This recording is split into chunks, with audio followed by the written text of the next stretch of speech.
Hello everybody, welcome to the Arcane Gate. I'm Denaru. And I'm Charles Walker, Final Fantasy 20. Welcome, everybody. So, this evening, our lovely party, after settling negotiations with Candyman and getting ready for their next big journey, they now find themselves come across a new old foe. As this mysterious figure they met at one point, that was known as the Twin Spears of the Wild, he seems to have sent some of his wereborn minions after the party. Now, while they're trying to figure out what to do with him, they're getting themselves prepared for a new fight. The twins are finally getting time to actually talk to their cousin that they've been recently reunited with. And we come in now to the twins just visiting Sai in his hospital room.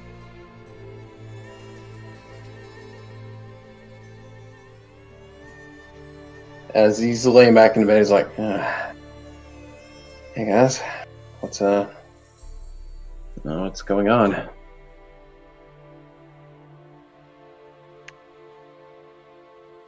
A lot. He kind of looks around and then looks at his Ivy in his arm. He's like, "So I see." So, are you feeling any better?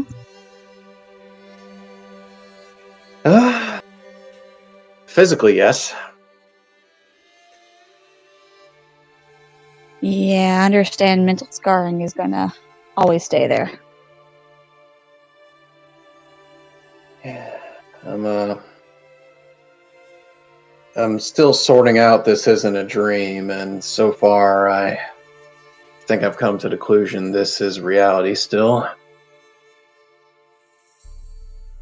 And yeah, I'm not sure. These last years have kind of been blurry at times, which unfortunately now I realize part of the reason why they were kind of blurry.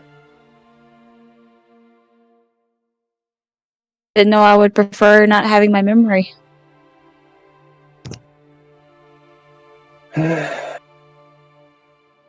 And personally, I think I'm glad I know the truth now in a weird way.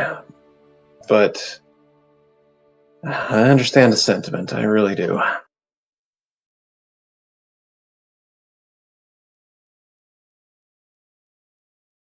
So, if you can't tell, this is kind of weird. For probably all of us. And I kind of vaguely gesture toward Maddie, who's like over in the corner.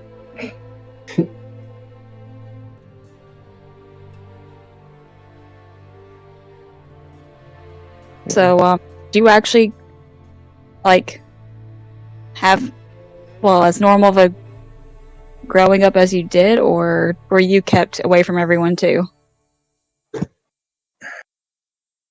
Wait, clarify to me, how are y'all raised? Literally away from everyone. Like, we never really met anyone, and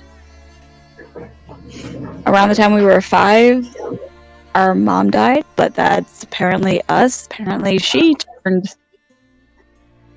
The whole curse thing turned her and was trying to kill us, and then we ended up turning ourselves and then killing her back. Let's see.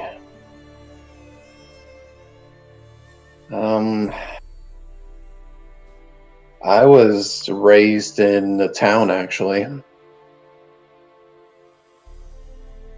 Which town?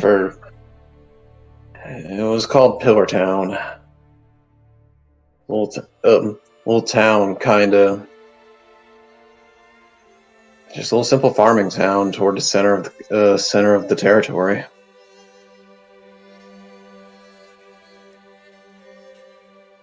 Apparently, there were some big historical battles that happened there, and all that was left with an ancient temple that was left there was these stone columns and pillars, so it just kind of took the name of Pillar Town.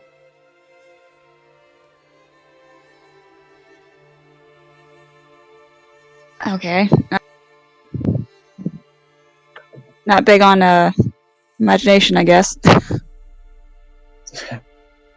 Yeah, I guess not. I didn't really think about it.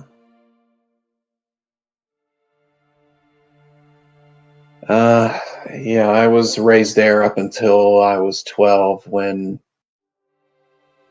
the incident happened. Oh yeah, didn't you say something about your dad?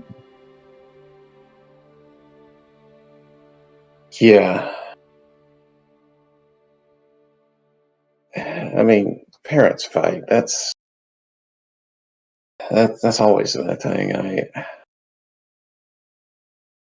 For some reason, it was different that day. It was getting really heated. I started hearing things getting thrown, which I've never heard before, and I come into the living room, and as I am, Mom just looks different, and she stabbed Dad, and I didn't even have time to question it. Everything kind of went blurry after that, as my grandpa and my brother, we were all in the living room at the time when witnessing it happen because we were drawn in by the noise. And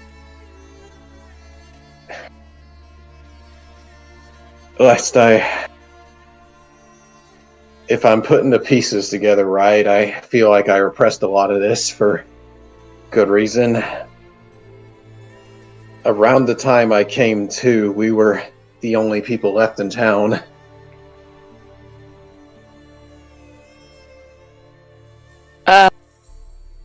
Wait, what? Like, you, your brother, mom, and grandfather were the only ones left alive? Yeah, we killed everyone, okay? It was truly a nightmare.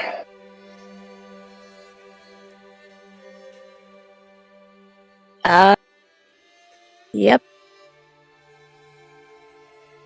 Around that time,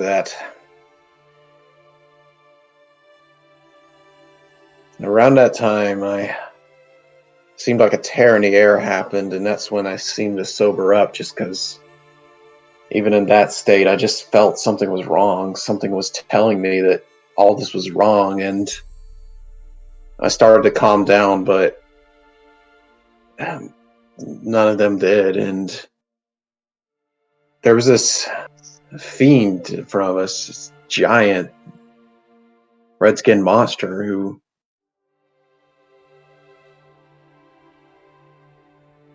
asked my family to come with him, and they all started to, and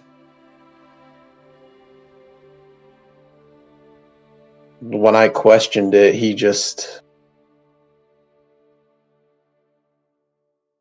held up this symbol toward me that, I don't know, it was this weird twisted pendant. It looked like it was made of hair, metal, and all sorts of stuff. And I just felt something sick over me. I felt that feeling again, like I was going to snap, and I just ran. I just kept running and running, and somehow I got away.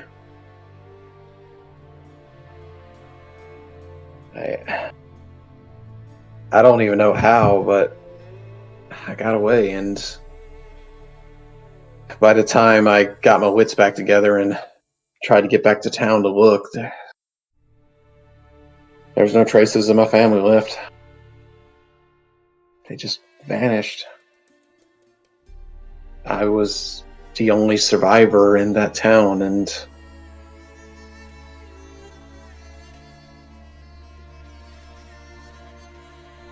yeah, that's my normal raising, I guess. Well, we know that your brother and I guess technically our grandfather and your mom are still with the Fiend because they came after us during the tournament. I caught enough bits and pieces to figure out that you were aware of them. unfortunate. How are they okay for the most part? I mean, physically, sure. Mentally, not so much. And also, I know what you're talking. Also, I know what you're talking about when you said the weird amulet thing that he held up because the fiend tried to use it against us too, and try to turn us, but we didn't.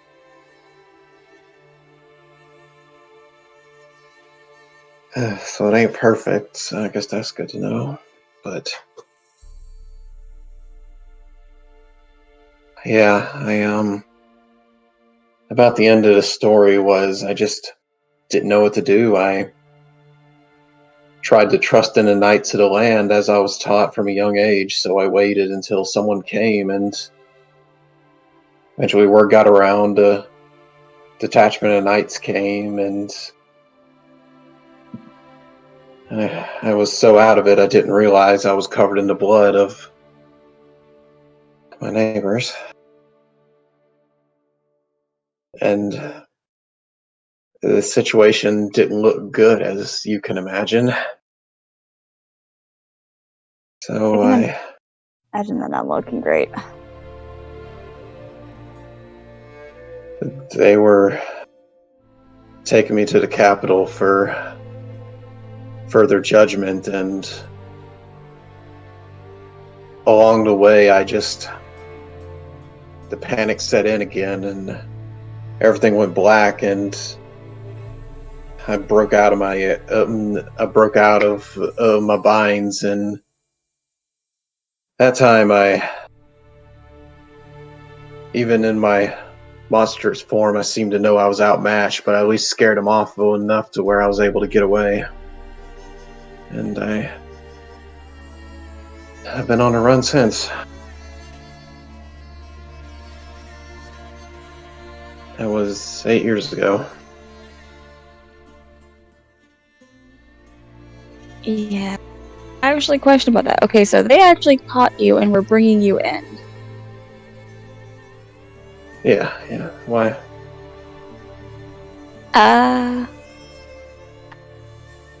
Wait, DM, question above table. Yeah.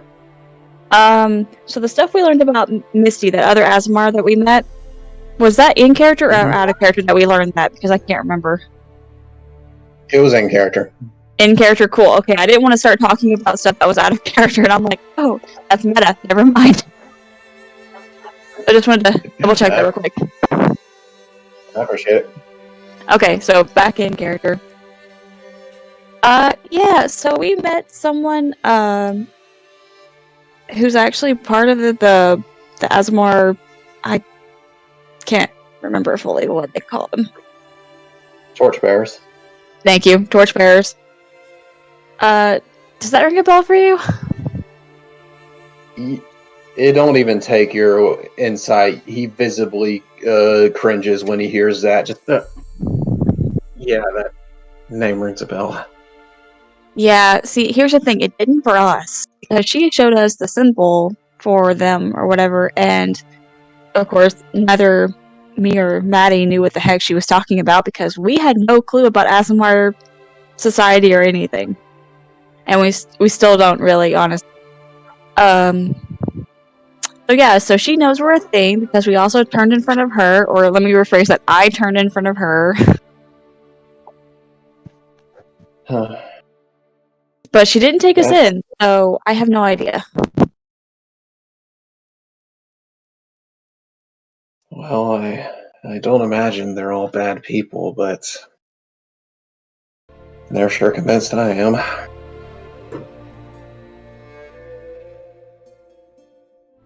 So, if she ever does come after me, I guess I can't say I blame her. I'm not going to point a finger at you, though, don't worry. I mean, wouldn't blame you if you did, but still. Well, we're family, right? And I doubt you remember me, but I I have very vague memories of when you two were kids. Wait, what? I remember. Yeah, I started sorting the pieces back together. I just assumed they were old neighbors, but there was a woman that looked a whole lot like my mom. Was around a whole lot when I was young. She helped take care of me, and eventually she had kids of her own, and I guess that was you. Yeah, Maddie. Yeah, our dad kept us away from everyone, so I don't really remember you at all. I remember very little about your dad, to be honest. I just remember he was this old scholar, from what I heard. Apparently, worked in a temple in the area. Think he performed a burial rites, something like that.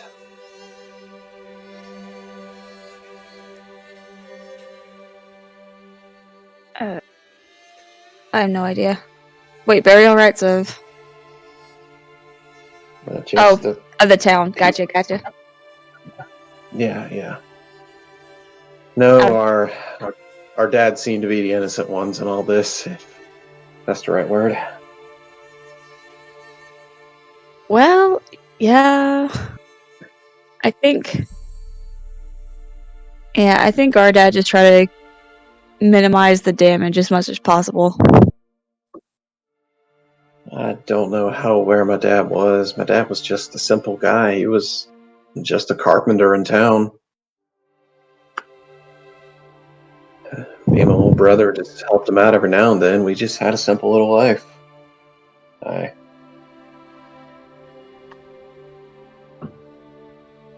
Yeah, we kind of knew from the get-go that ours was not that simple.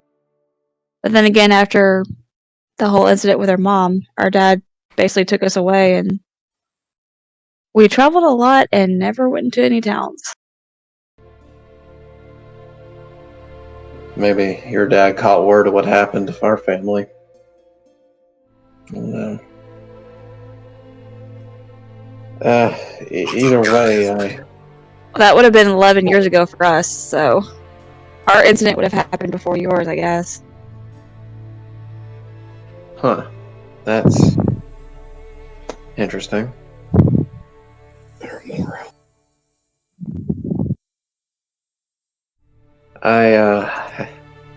Sorry, this is a whole lot to piece together, but yeah, the rest of my stories, I just lived in the rogue states as kind of a traveling healer since I that was my actual goal. I was working as a carpenter, but I wanted to be a doctor one day, so I was learning from the temple how to be a healer, and all that helped a whole lot in my journey. I won't deny that. Well, the curse is lifted for us. You could always try to go back to that. I think my life in Osmar society is over. Oh, no, I meant like somewhere like here. Oh. I don't even know. I've lived on the road so long. I just... At the least, I can't settle down while knowing my family's still out there with that thing. I gotta do something about them. I don't know where to start, though. Yeah. We're kind of trying to figure out a way to deal with the Fiend, because, I mean, the Fiend kind of did something really dumb at the tournament where he basically made enemies with a whole bunch of people from a lot of different planes. The whole story that I've been piecing together, and Rawl told me a little bit, was he tried to take you two the same way he took my family. Yeah, pretty much. Or at least that sounds like it.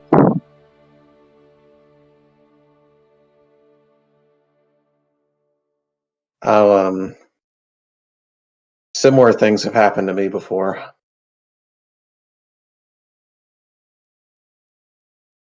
Where when I spent a good bit of a time in that area called the Rogue States, and it was an area where they won't question where you're from, really. It's nearly everyone there has a past.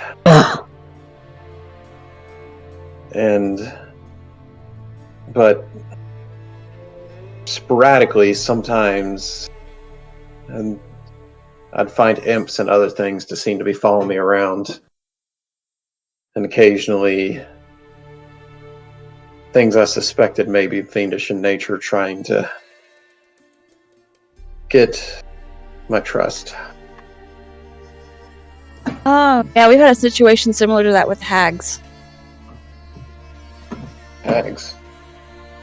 Yeah, there's these hags, the crow, and another one that can deal with weather and stuff. It's kind of crazy. Shade Grove.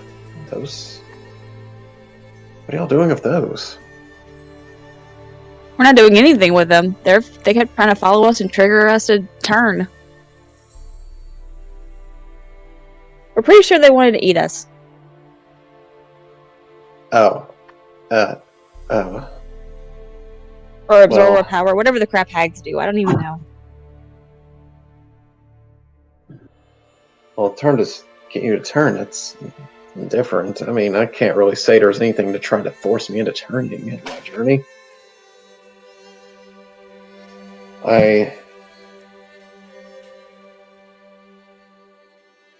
Is it possible when you go after the fiend, I can come with you? Yeah, totally. I get wanting to go after that dude. He totally wrecked our family, essentially, like our whole extended family. Yeah, as far as I know, we have no one left except for my little fun bunch. And if those hags want you to turn, they may be tied to this in some way. So I'd at least like to go with you to try and help you in this journey. I mean, as the older cousin, I guess I need to look after y'all the best I can, though I've done a bad job of it in recent years, it seems. I'll just add you to the bunch looking after us, because so are the other guys. Well, except for Cyrus. He kind of looks after us, but then again, he kind of doesn't. It's just weird. Yeah, your companions seem interesting, but if they're willing to deal with us in our episodes, they have to be truly a good group of people. Yeah, they're a good bunch. Well, that's good to know. Odd, but a good bunch.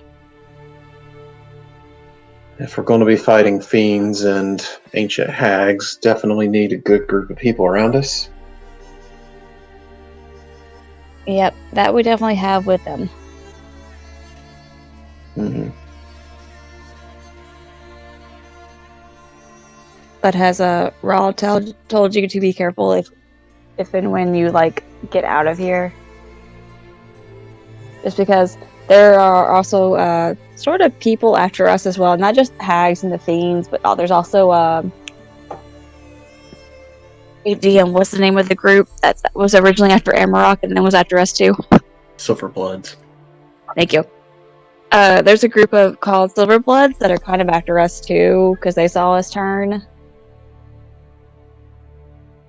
Wait, what?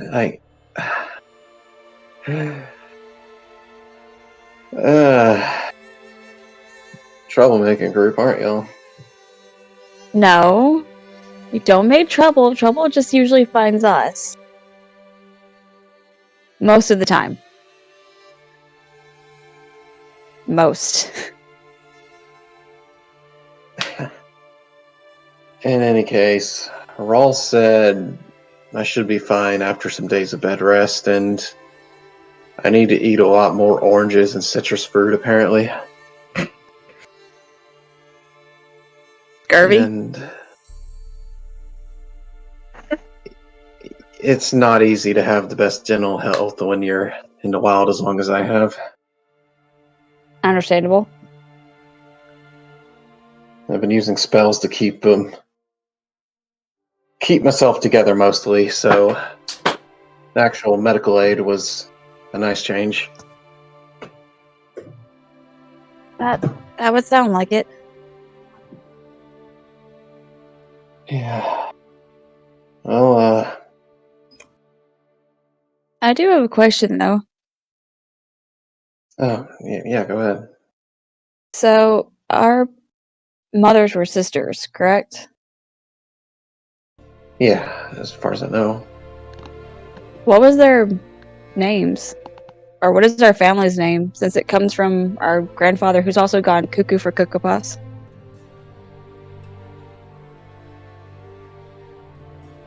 Oh, you mean her maiden name? Yeah.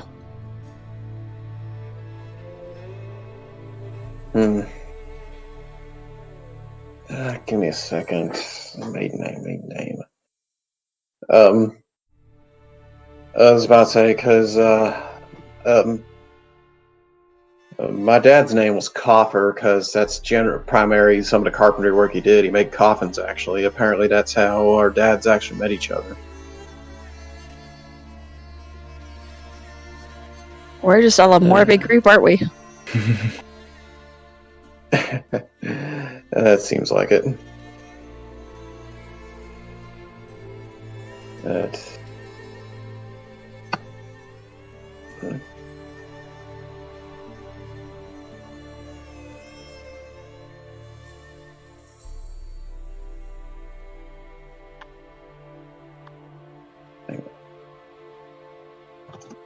There's where I had in my notes. Stella. That's her last name. Stella? Yeah, Stella.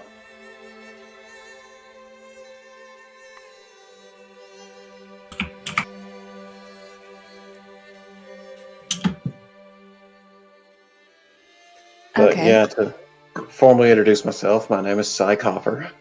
It's good to meet the two of you. But I feel like I may want to distance myself from the name Stella, though. Yeah, probably. I was just thinking of looking it up.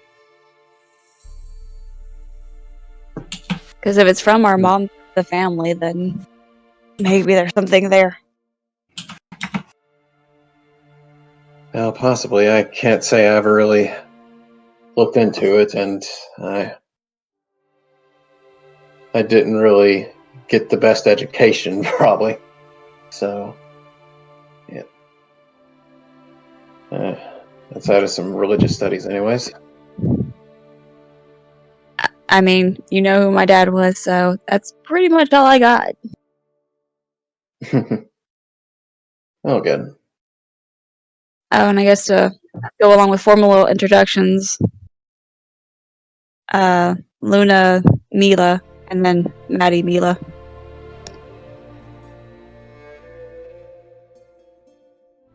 I'd say I haven't heard much from you, Maddie. I guess you're the quiet twin.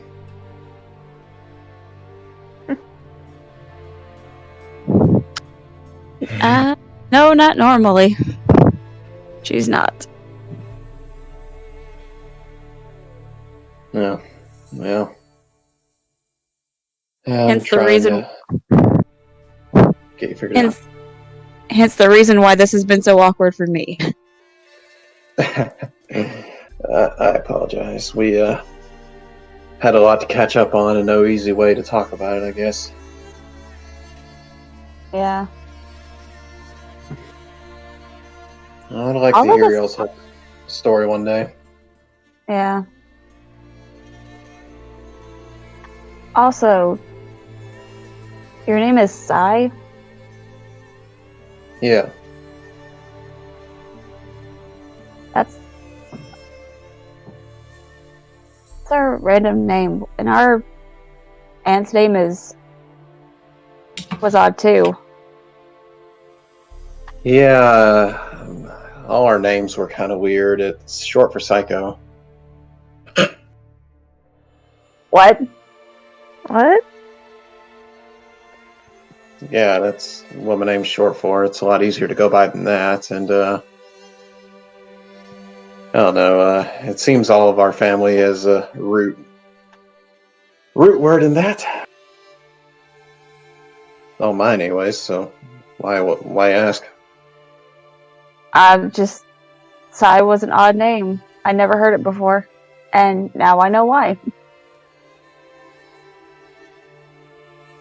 Yeah, I never understood it myself. It's just what Mom picked, apparently, and wanted to stick with. Uh-huh. Was this like just a her thing, or is this like something else in her family? I was about to say, I don't know. I didn't really talk to your mom much. Yeah, but what about your brother? Oh, yeah. Well, let's say his full name. His full name, Kaz, was crazy.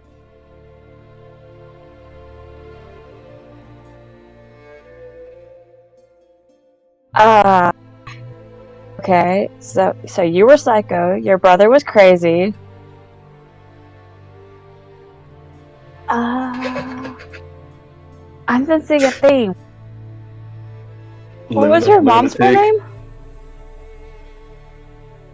No, Isa was short for insane. You wouldn't happen to know what our mom's name was it? Do you? Not really. Like I said, I was a kid. I barely remember meeting y'all, much less my aunt's name. That I saw maybe a few times. That's fair. Okay. I have a question to ask Graham in a minute. Alright. But I think we probably have bothered you enough right now. We'll let you rest. Unless Maddie has something she wanted to ask you, and I kind of just again, gesture toward her, but I still don't look at her.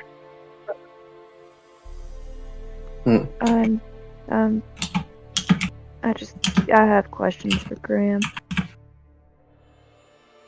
as well. So yeah, we'll just leave you to rest for now.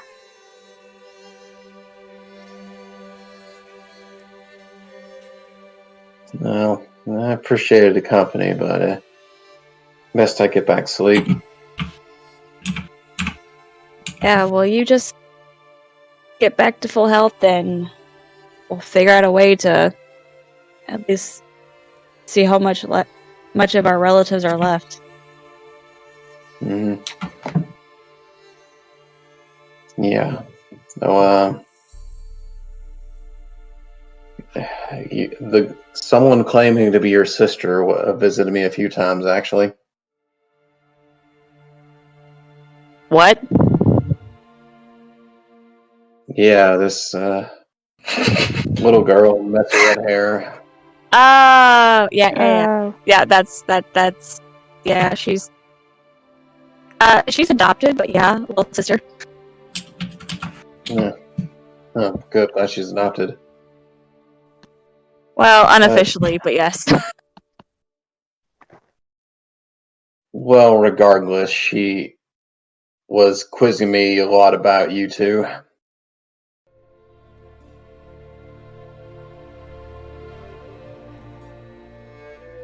Yeah, she's probably kind of curious because of how we've been acting lately.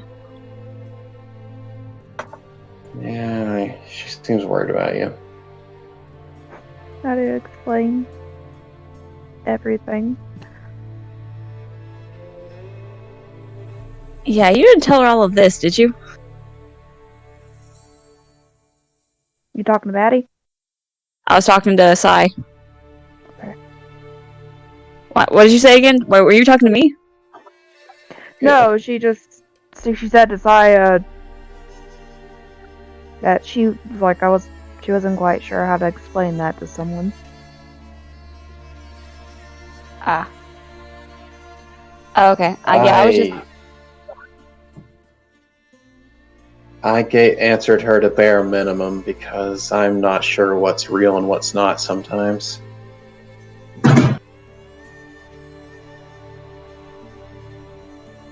Yeah, that's fair. And probably best for now if she doesn't know all of this.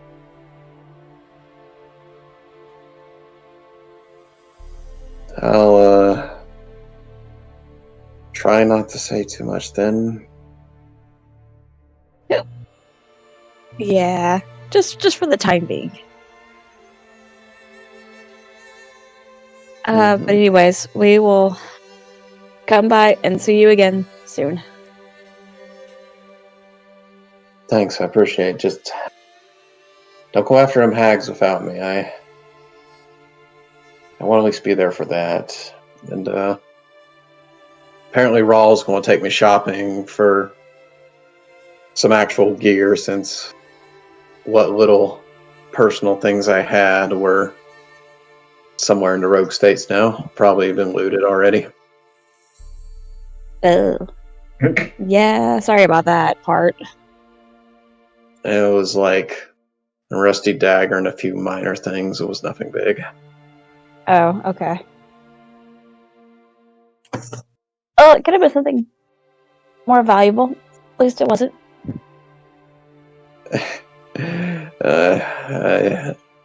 I don't know if I have anything of value left.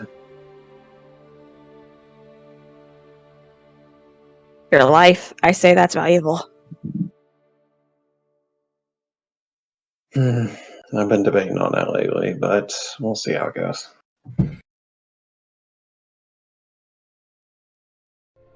We will be back. And yes, it is. Well, y'all be safe. We try. We will definitely try. Hey.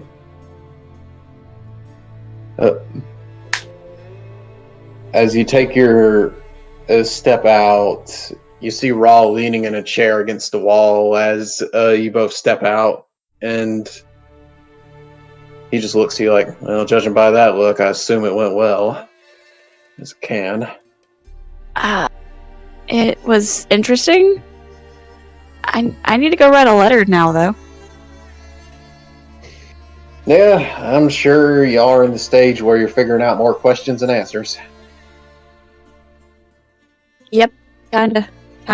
Especially dealing with my name. Definitely.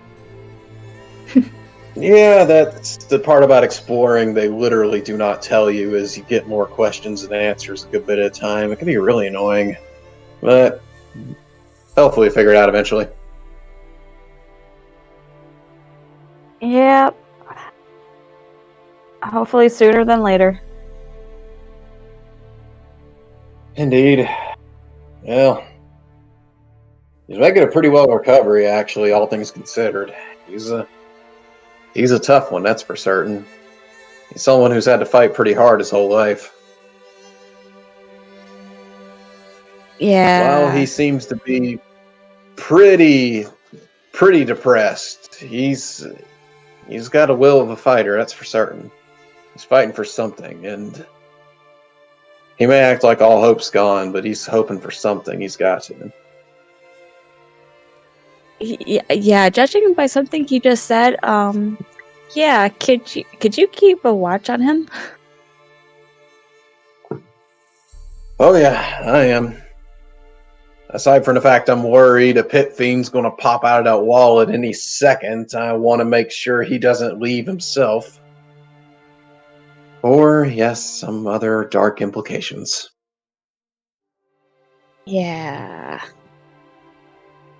The Slightly ward's worried. already guarded. The ward's already guarded, but I've been having more more guards posted.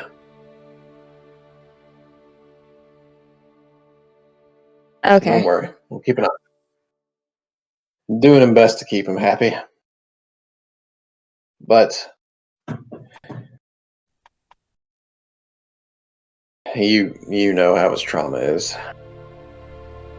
Oh yes, I'm aware. Well, not quite to the extent of his, I guess, but I'm aware.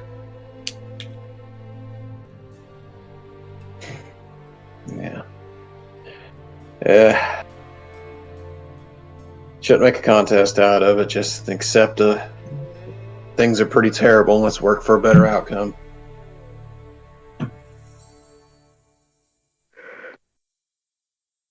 I'm not much for pep talks. Get out there.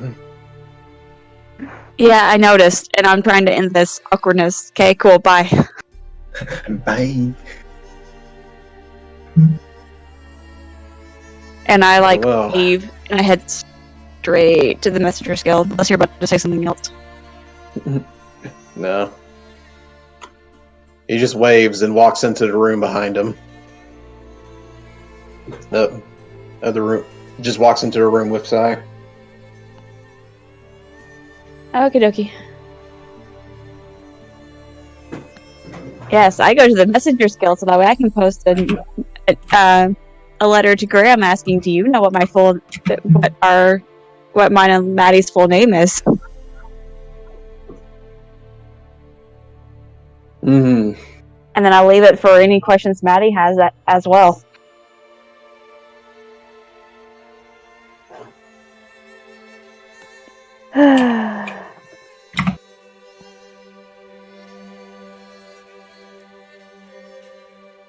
A sigh is not a question. Just writes down sigh. Just thinking, Teenage anxiety noises.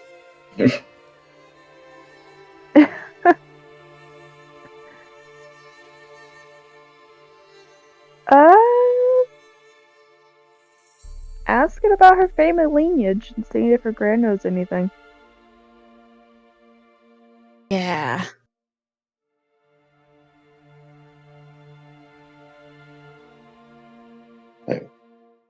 Hey. If it's possible, I also want to try to send another letter, one that Maddie doesn't notice.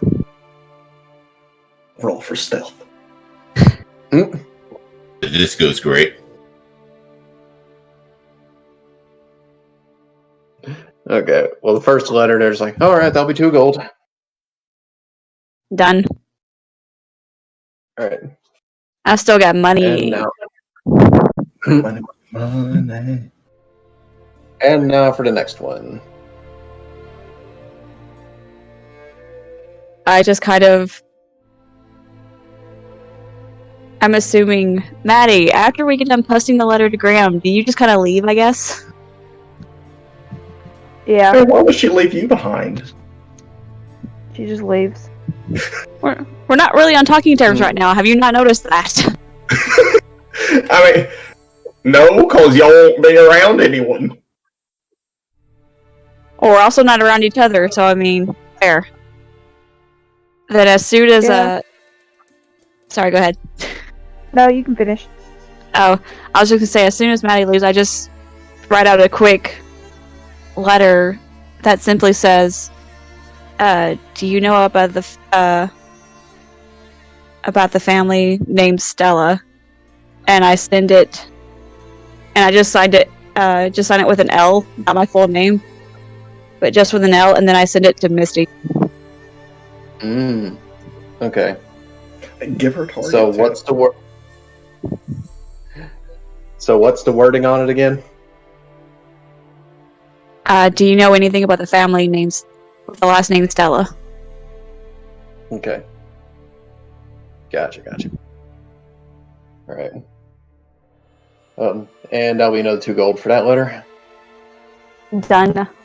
I pay my bills, man. As the lady behind the counter is like, all right, these will be sent off to Salted Dog and Oh, there's a forwarding address for this one. Okay. And she That's just right. walks off and sends him.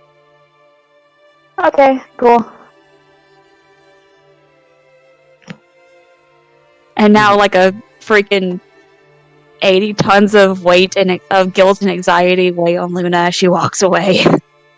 Because she has not told anyone about this. Remember what happens when we Yeah. all go off and do our secret things? Say what? I said, you gotta remember what happens when we all go off and do our secret things. Hey, at least I'm not going into a freaking place where everyone will kill me. As far as you know. I'm just hello. sending a letter. Oh, hello, Silverhand. I want to talk about peace. I had to give them that option, okay? Maybe next time try with someone that has higher charisma than you. But then that would be... No. No.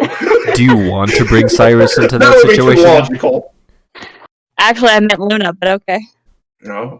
Yeah. Yes, hello, small child who I've stabbed in the past. Would you like to come into this, murder den with me? We've done it before. So, also, go ahead and I'm just veto. imagining Amarok through the window. You think I'm bad, and he just pushes Cyrus into the room. Also, go ahead and veto that idea of Luna going with you to talk to them again, considering that they also want the twins. Yeah, I'm at least confident in my ability to escape, okay? If I bring other people with me, that's a liability. I mean, technically you're a liability as well, but yeah. My liability is being stupid, okay?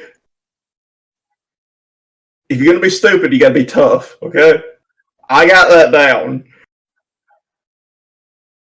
Okay. Okay. Amarok is too trusting. Yeah, that's why I'm like, okay, as in, I don't believe a word you're saying, but alright. I'm not even there. This is all above table. This is player yelling about it.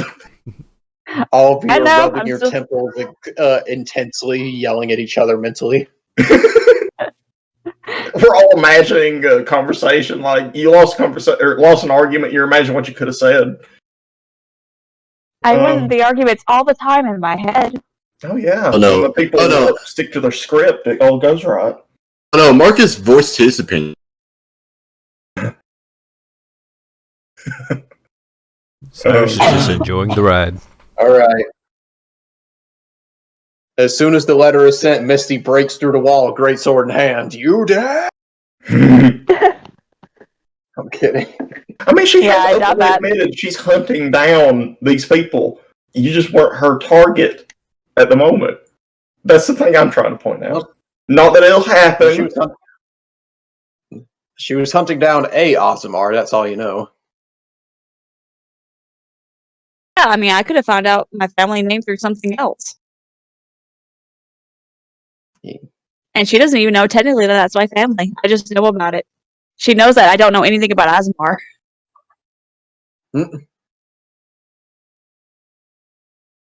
Okay. I'm Alright. But so, as all of you rendezvous eventually after you get all your little tasks done, it is getting close to nighttime, and unless you have anything else you're wanting to do beforehand, we can go straight to the night segment. Yeah, all I'm going to do is ominous. I'm going to load silver bullets into it. I technically bought my acid stuff, so that's, I guess, my prep work. So I ain't gonna do anything else. He has a dose of acid, so it's fine. What's that? That you have your dose of acid, so it's fine. I haven't made it. I just went and figured out how to bake it and got the stuff. Alright. And on a rare occasion, you guys are actually in the cafeteria for dinner time. Ooh.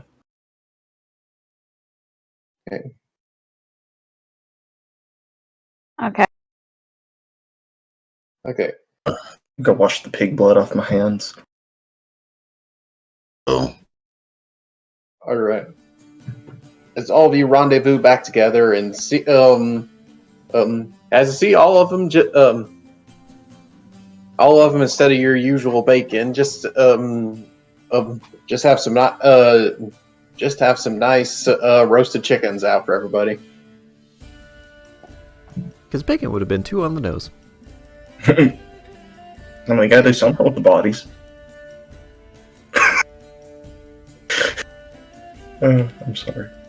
I don't even want to think about that, man. I just the whole time be doing that. Get out of here. No more. Just imagine if we were dealing with were chickens, though. I hate that idea with every fiber of my being. Dinner's over. You all have a nice meal. What even a were-chicken be? Like, wereboar is generally associated with orcs. Werewolf is, like, generally human such. What would were-chicken be? Would that be like a fairy Goblin. or a pixie? Goblin. A goblin. A were-chicken's a goblin. Like the crackhead-looking chickens, like, molted halfway and just staring at you, my god. Mm-hmm. It's the ultimate stealth tactic. Nobody will attack a chicken. Wait. No, chickens are closely related to dinosaurs. Wouldn't they be kobolds then? Oh god. Better lizard folk. Yep. Yeah, but kobolds are cowardly. I've seen chickens, like, tear into just crazy, insane things. Oh, yeah. Ironic that chickens aren't chicken. Hey, Yeah. hey, can you guys hear me? Yeah. Yeah. Well, I was just saying that was actually a thing in 3.5, where chickens, just to let you know. Oh my god. And you were correct. They were goblins. A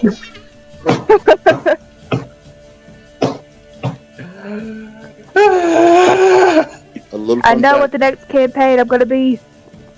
I mean, it was a 3.5 thing, but so there's going to be some work on that. But Homebrew. To complete your list, you gotta play Blood Hunter eventually, but no were chicken. Where chicken blood hunter?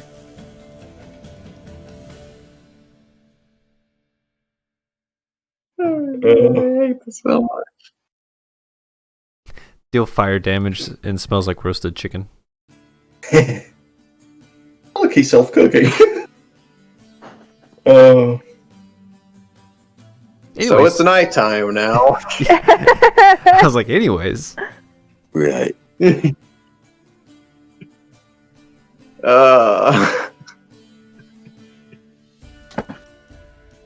Man, even at all this social distance, y'all find a way to make me suffer. It's your words. Well, that's just called being friends. I'm just called being a wife. I guess this is payback for putting all your characters through turmoil. Yeah. We get to make you cringe. You get to make us cry. Yeah. Fair trade. Oh, a fair trade. All right. As it gets to nighttime, all of you get ready, and none of you have actually really experienced a nightlife in this town. As you go outside, you're all surprised to see the town's just about as lively as it is during the day.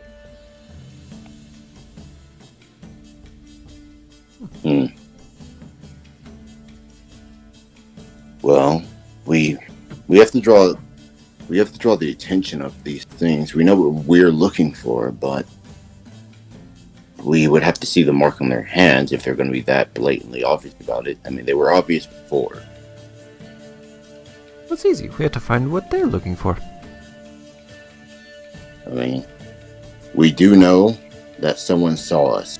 We don't. I've never seen the familiar spell, but I mean, they could be on the lookout for us at this very moment. I say the best thing to do would be to have the bulk of us hide and have one of us, who's maybe not as good on stealthing, draw their attention. I get it. You're talking about me. I'm not talking about you, actually. I mean,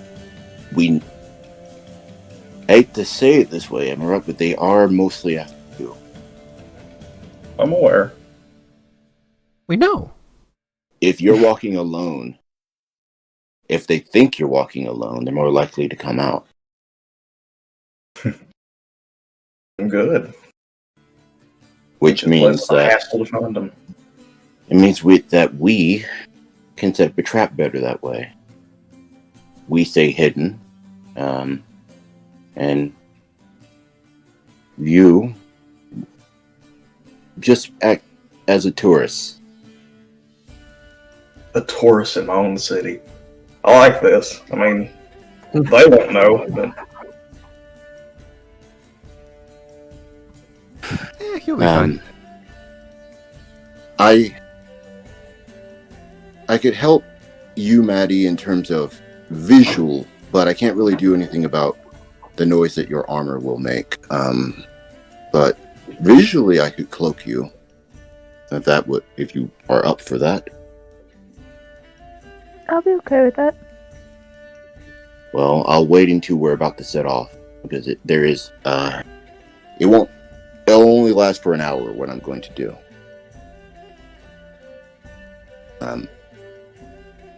But Okay. so when we're about to set off, I'll do it, and then the rest of us, we keep watch. I'll send Ornick high above. Have Ornick keep scout from the air. It's night, so it would be harder to see Ornick. And we follow Amarok from hidden places.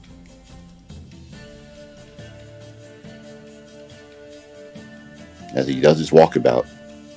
Maybe go to some places that are a little off of the beaten trail so that they're more likely to approach. And we're heading in the farming district, correct? Yeah, the farming district Yeah. first. The farming district first. They you don't already need know to that rearm anyone. If y'all are going to be a back a ways, do y'all want to try to run in? Do you want some kind of range to hit them before you can get to them? if you keep them within 90 feet, I can get to them, but that's generally my range. We're not going to be dramatically far from you, but in terms for Maddie here, she doesn't really have any way of attacking at a distance, so... You gotta remember, though, one thing. I can smell you. Okay? I can smell anything around me.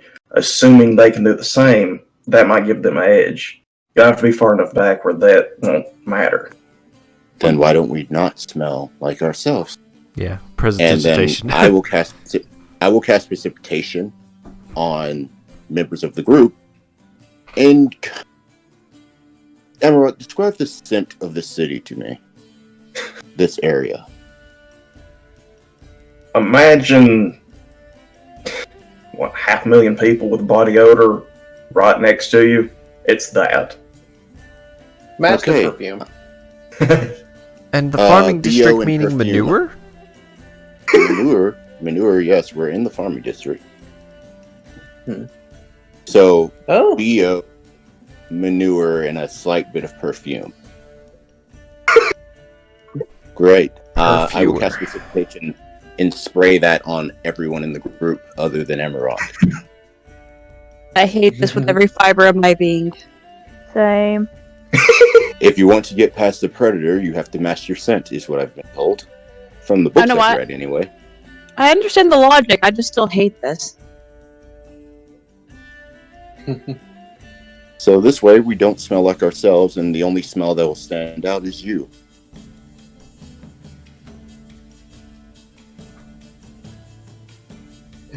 so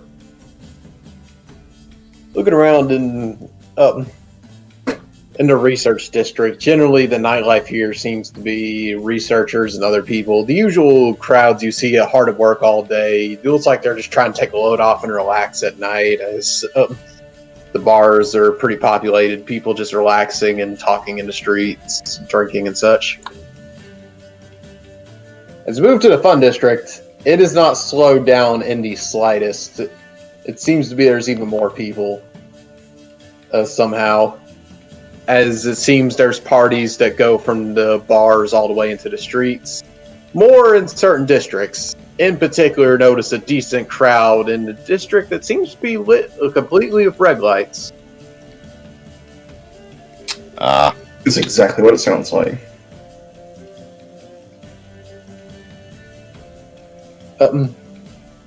As you make your way through that district, overall, best you can, avoiding all the people, that's where the body odor really starts to come in, but it's masked with perfume pretty well. As Amarok, you in particular, you're used to the smell of people just going out there partying hard and trying to mask the scent of it as the hot summer nights take their toll. Oh yeah, it stunk before I had my little transformation here. Now it's just unbearable. This is the point where it makes you sick. Now we're doing werebears? It's an anime convention. Well, I suggest that we don't stay more than 60 feet away from you. That way, Maddie can rush in if need be. The rest of us have range, other than you and Maddie, anyway. Or, if you're up for it, I can do my cloaking thing on Maddie, and follow right next.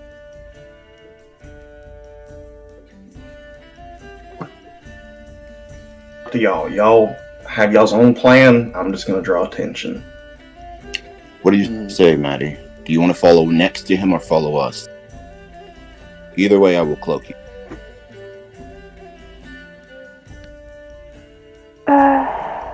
It's like I don't want to leave because both me and him are a tank.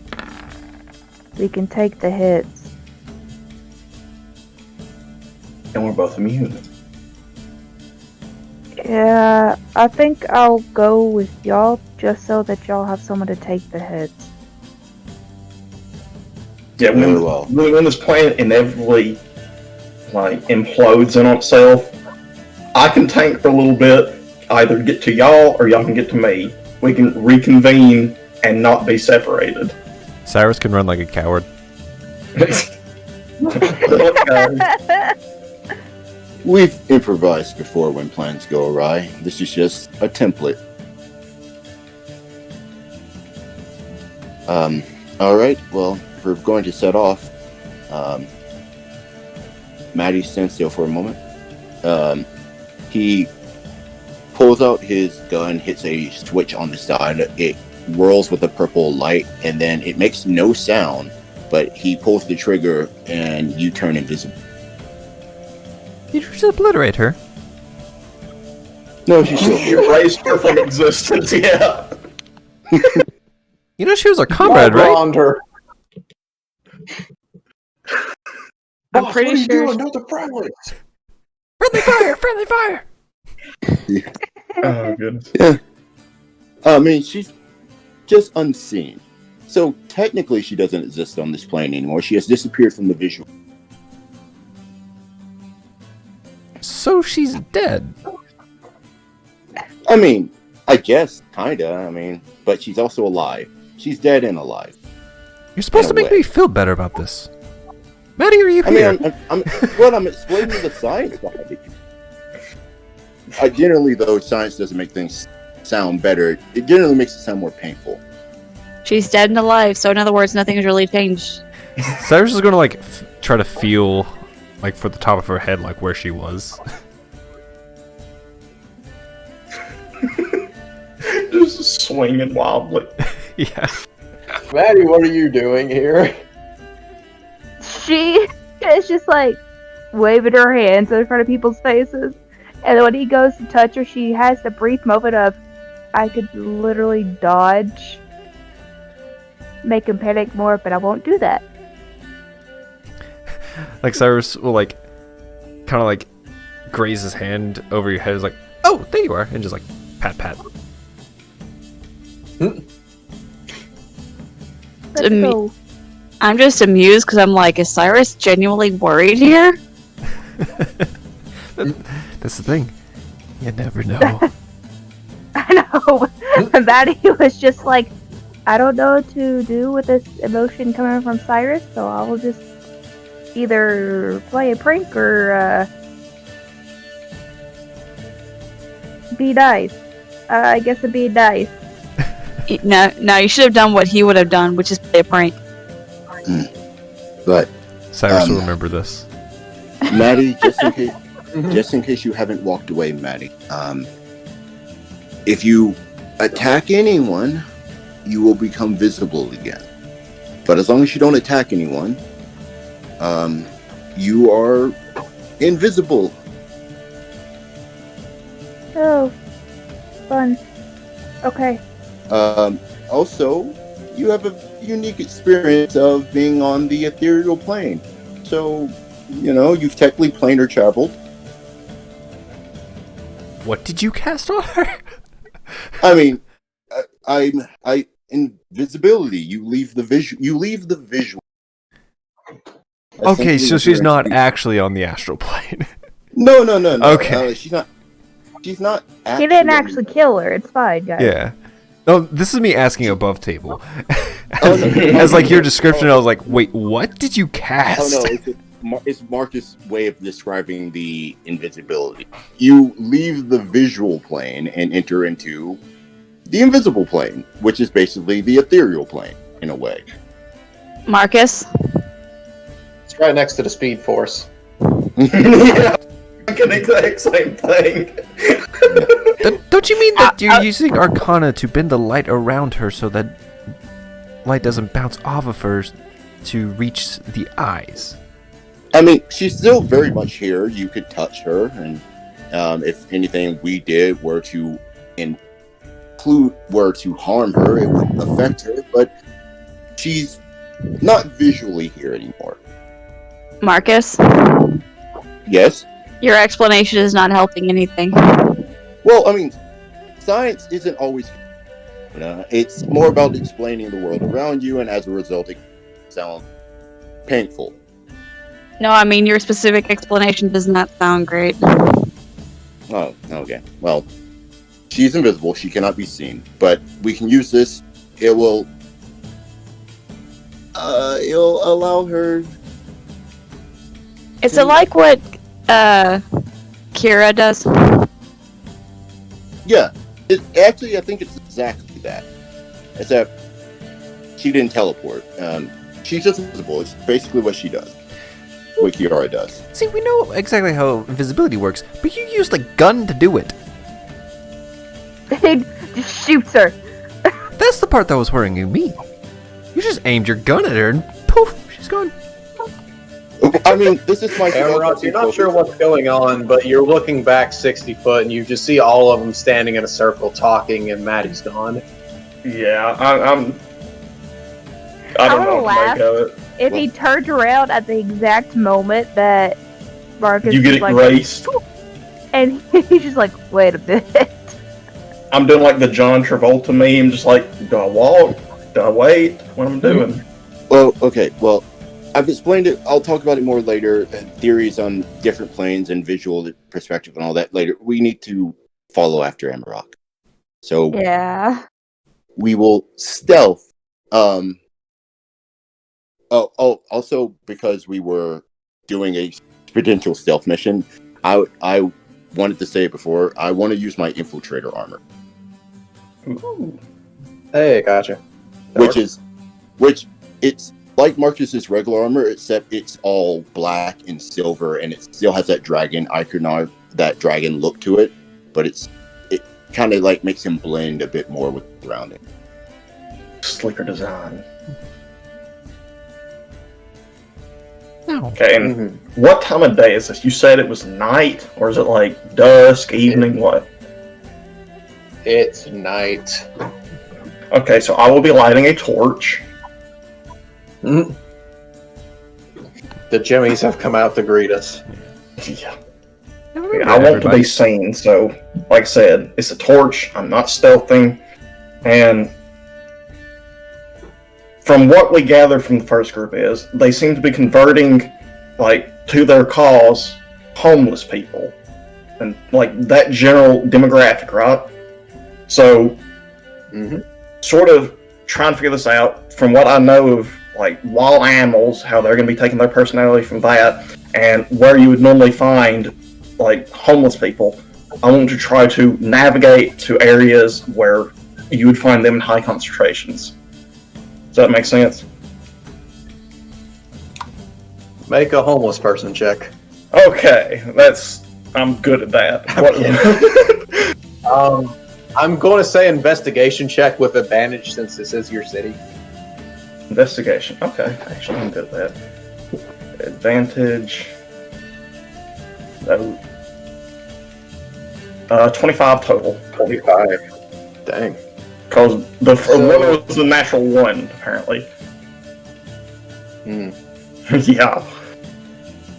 Right. So, you make your way through the rough district, getting accosted by a few people, just few kind of greasy-looking fellas, like, "Hey, I know a really cool club. You want to have a good time?"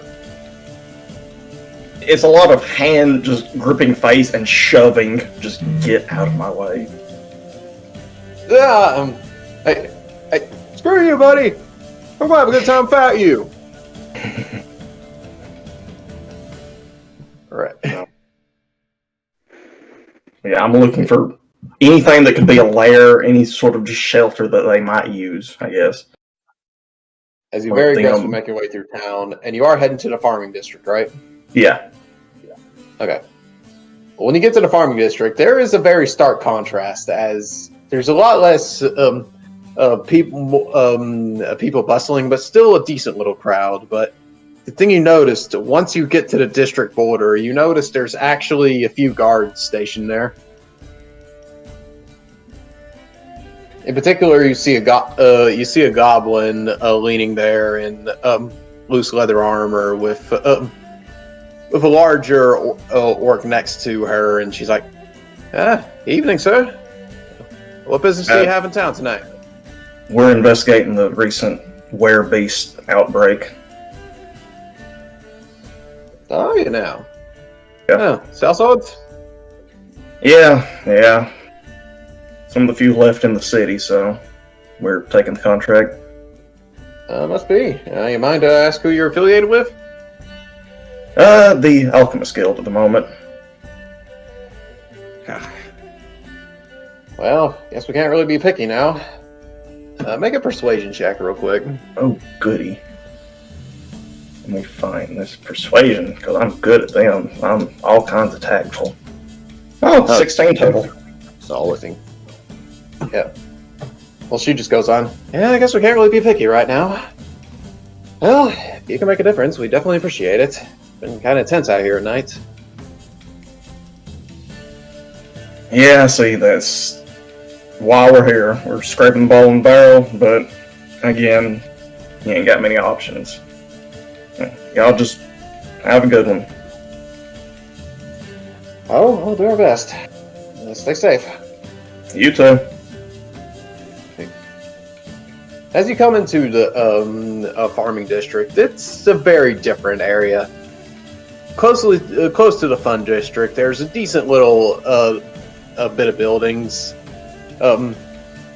A few wine stores, some farmers markets, some cheese stores, a general kind of supply stores.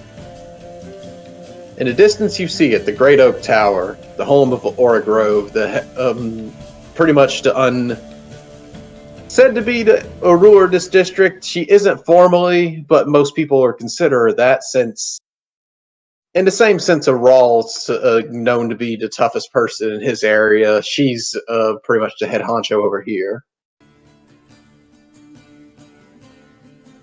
But has not really seemed interested in ruling the guild that they're affiliated with, as Rawl has, for whatever reason. But looking for the area, you see it actually smells a lot nicer than you would think here. As you see, pretty much all the buildings have flower pots built into the little stands built into the wall. It's just this nice, colorful little district. And you see these little magic lamps that seem to be decorating the area. No actual flame lamps, interesting enough.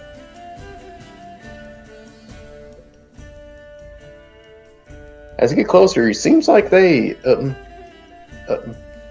it seems like they're all little small little containers full of luminous mushrooms to decorate the place. So, nicer district, you're not really sure where you'd find them, but after some looking, you start looking at a cluster of the little wineries and bars, and you think, yeah, I got an idea where they may be.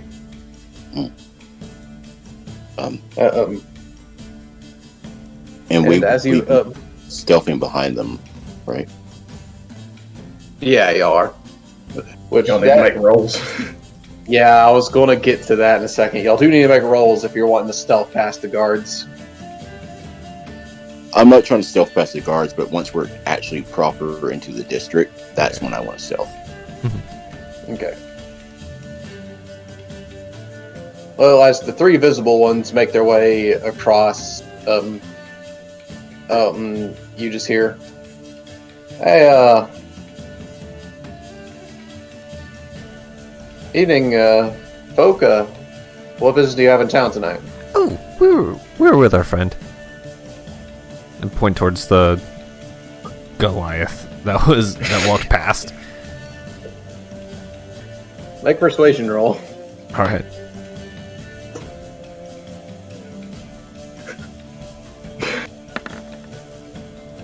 Okay. Over 20. 15. Yeah, 15 plus a million for you, so... Yeah, 15 plus 12. Oh, God. The goblin's like, go ahead. Thank you. Have a lovely Have a good evening. night, sir. You too. Be safe. Kill some were beast things for us. Yeah. Be wary. I like to point out, just above table here, they don't know that we're together. They're just like, hey, we're following that guy. We're obviously friends. And I'm like, well, I'm hunting these dangerous things who can take human form. Okay? I'm a As soon as saying this, like, these guards are like, hey, these people are following him. They could be killing him, but go on. Yeah. I mean, yeah, Marcus is wearing a dragon mask, and so You're only 60 foot away, so she's also mentally assuming if they're tailing him, they're doing a very bad job of it. Yeah. Shall we try to take be note of that? Oh, goodness. But after looking around a bit, you do find an alley that seems to have some remnants of shanty, and as the smell hits your nose, you realize, yeah, there's been some homeless people here, but it's weird. You don't see a sign of them. Okay. Do I see any sign of they were attacked or drugged somewhere or converted here? Anything? Make another investigation check. Investigation. All right. This is a normal roll. Yeah. All right. That's a 21. Wow. Nice. Yeah. All right. So, as you look around, first thing you notice is the smell of iron hits your nose. As you do smell blood, as you get down and look at an indentation on the ground, it looks like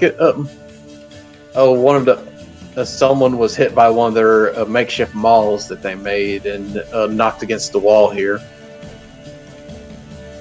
As you look around a bit, you're able to get a sign that there was someone living here, and then you notice drag marks along the ground.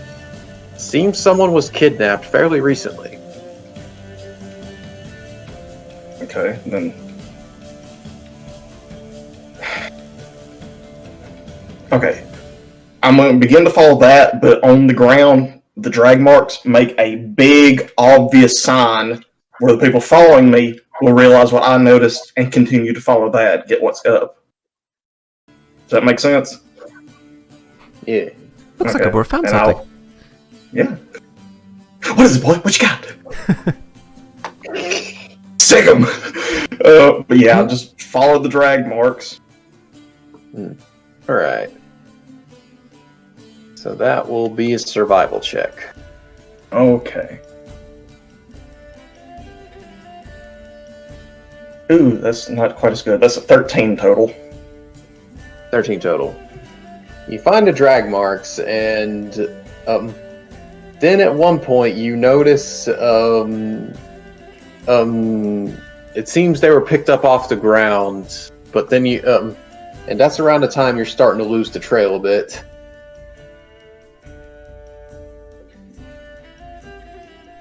As it seemed they were currently getting dragged away from the buildings, but you're not sure where from there. Okay, away from the buildings. Are there any obvious landmarks that I can see out in the distance? There is the oak tree that's literally the size of a tower. And that's the only thing in that general direction that they're going? No, but that is one thing. Looking around, so there's two halves of the farming district. There is the actual farmers market side of it, then there's the actual farms and plantations out there. As you look out, you see large sprawling fields in the distance. You see little farmsteads and other little areas packed everywhere. You see some fields full of cows and such. But you see some farmhands that seem to be out and about at night, not tending to them, but seem to be watching them. So it seems that there is a little air of unease in the town. As you did see people out and about in the wineries and relaxing a bit, it seems there is that air of unease in the town a bit. Screw it. I'm gonna go ask. Okay, then is it the drag marks go towards the farm side or the more civilized side? Farm side. Farm side. Good. Okay, I'm gonna go talk to the farmhands. DM, I have a question. In between here, like, we're only like 60 feet behind him. In between him and there, is there any cover that we could hide behind? Oh, hardly. Like cows. Well, it's night. The cows are feeding on grass, so it's like if we ride it low to the ground, we potentially blend. Yeah, like what kind of farm is this? Is like actual livestock, or is it like wheat, and barley, and such like that? What you see seems to be dairy. Okay. I want to try to just I'm not going to get super close, but I just want to make sure that he's not going up there alone. I want to like try to stealth alongside in the grass. Alright, make a stealth roll. But before I do, so I don't, just in case the cows smell me, I'll make myself smell like more the fields, so I just blend in with the scent of the field, basically.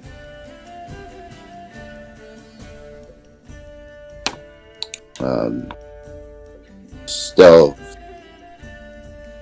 And because I'm wearing infiltrator armor, I have advantage on this. First one, second one. Ooh, okay, second. 17, 18, 19.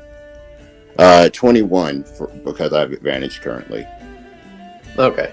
Despite the difficulty of your situation, you're able to hit the ground, and going prone, you're able to do really well.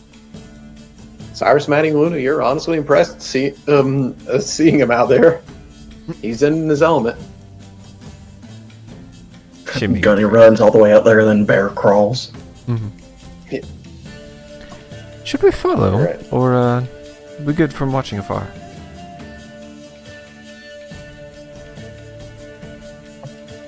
Yes, let's split the party into 3 groups. Nothing can go wrong. Well, do any of us think we could do what he just did? Yes.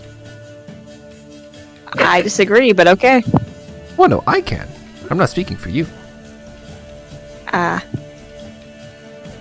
Yeah, and I like, even though I can't see her, I know Maddie is like right there, so I'm just like, I really don't think one of us who is wearing armor can do that, so... Then I'll stick with you. Maybe just like, follow, but not doing that.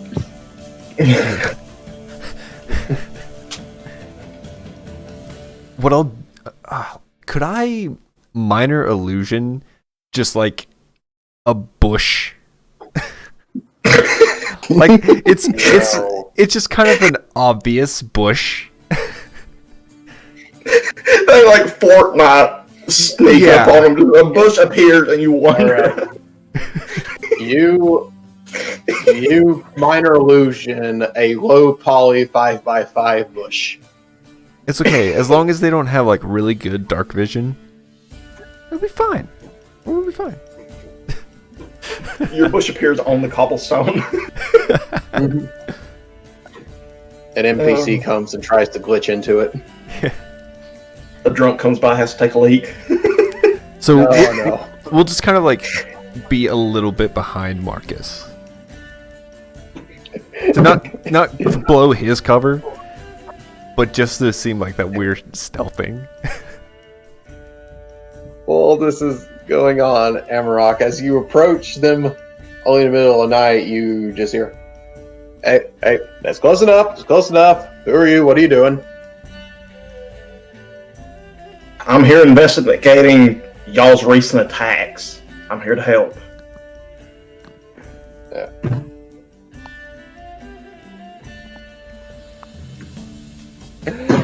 I'm going to say this to me. I know I've been making you make a lot of checks, but stranger just came into their field with a torch in the middle of the night. I am a giant, so Make a persuasion check. okay. You are intimidating right now. Any other time. That's an 8. Sir, please ask you to get out of our field respectfully.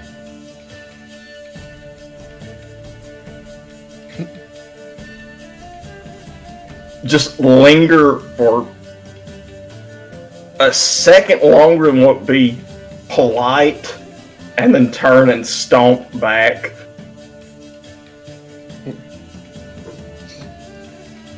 As you get closer, you notice there is a very low poly bush standing next to Luna. Just cocked eyebrows, look directly at it, and continue on.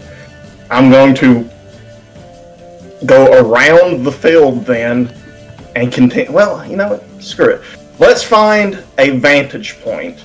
Something high up where I can survey the land. I want to find anywhere that they might have gathered. Okay? Assuming they're not going to be directly in the middle of civilization, they're out in the field somewhere. It's either going to be. There has to be some sort of sign, something they can gather towards. Because they're stupid, I'm assuming. They have to have something to find easy. Okay. But DM, since I'm up there and as he's walking away, I just want to linger there for a second to see if I can hear these people talking about anything before I head back. Okay. So here's two farmhands. Both of them were kind of nervously clutching pitchforks, and was like, "You think he's gone?" Like, yeah, I think so. He's like, "Whew, that was a big one, wasn't it?" Like, yep. They seem to be getting bigger every year. All the damn hormones in the chicken. Are you taking Sally to that square dance next week? Yeah, I know I'm getting a little sweet on her. I just don't know how to talk to her. Every time I get close to her, I get all tongue-tied, and, you know. It's like, man, come on. You gotta go for it. She's sweet on you, I can tell. Like, yeah, all right, yeah. I'll give it a try. Assuming we're all here by the time the big square dance happens. Oh, yeah, they'll take us all yet. But better live it up till then. I just imagine Marcus breaking his cover. He's like, I'm done. And just like walks over. I mean, you're not 100% wrong as Marcus is listening to this. These guys are way too chill about the fact that we're just dying out here. So, this isn't worth it. Once Marcus gathers that information, if there's nothing more, he'll stay stealth and follow after Amarok.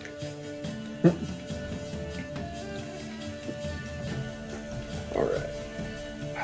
So there is some barns in the area, Amarok, that you think you could probably get a decent look at. Oh, they're in the warehouses. Oh goodness, yeah. I was thinking grain silo or something like that with food. But yeah. Oh yeah, grain silos. I wasn't even thinking of that. I'm failing as a farm boy. I revoke your southern card. No. But yeah, judging by where the trail ended, where I lost it at, in that general direction, I'll go to the closest one that they might have went to, if it's somewhat habitable in my experience. It's getting to the point where I'm starting to consider desperate actions here, but we're going to continue looking for now. Okay. How close am I to him before he walks off? I'm about to say go in stealth. You're having to go slow, so you're about the pace you were at originally right now. I'm going to have Ornick kind of come down and kind of tap him on her and make him look in my direction. Am I even aware of him now? I look out and see a field. You see you see Marcus, just ground crawling, very stealthily, toward you. And then I look at him, and then I point to myself, and then point to the barn that he's heading. Okay. I think I understand what he's saying here. I'll just do the be my guest gesture. And I'll go stealth towards the barn. Alright, make stealth roll.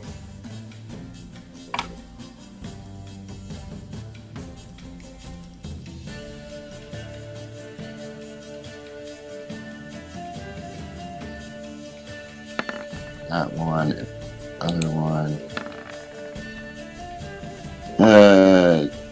Not as good. 16. Alright.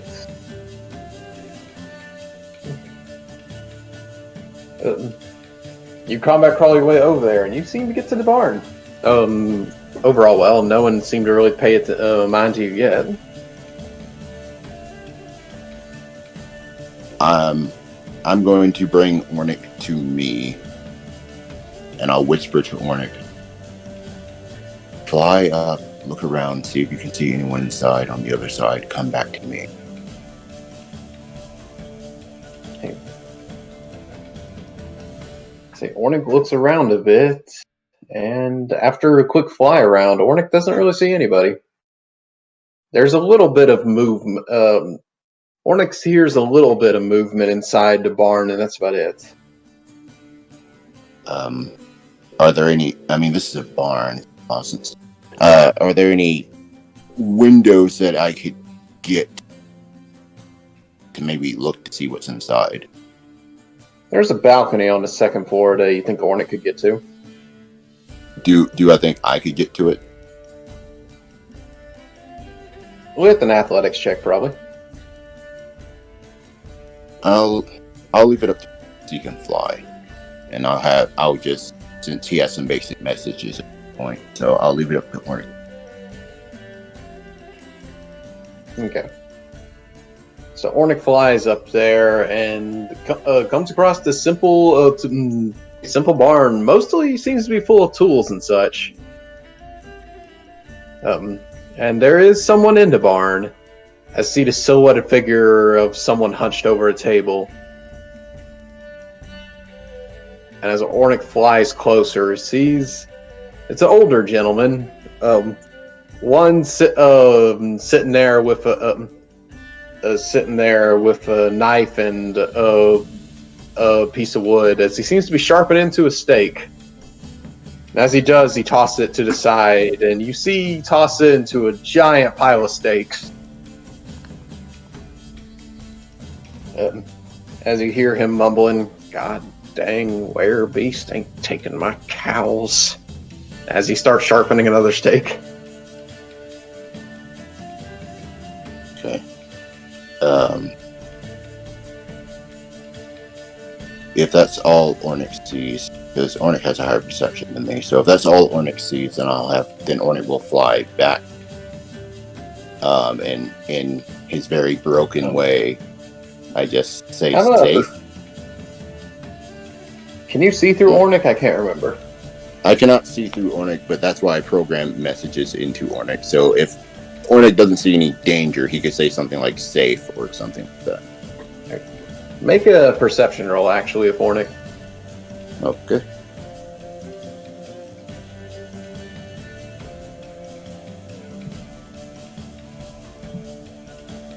Let's see, Ornick's perception. Okay.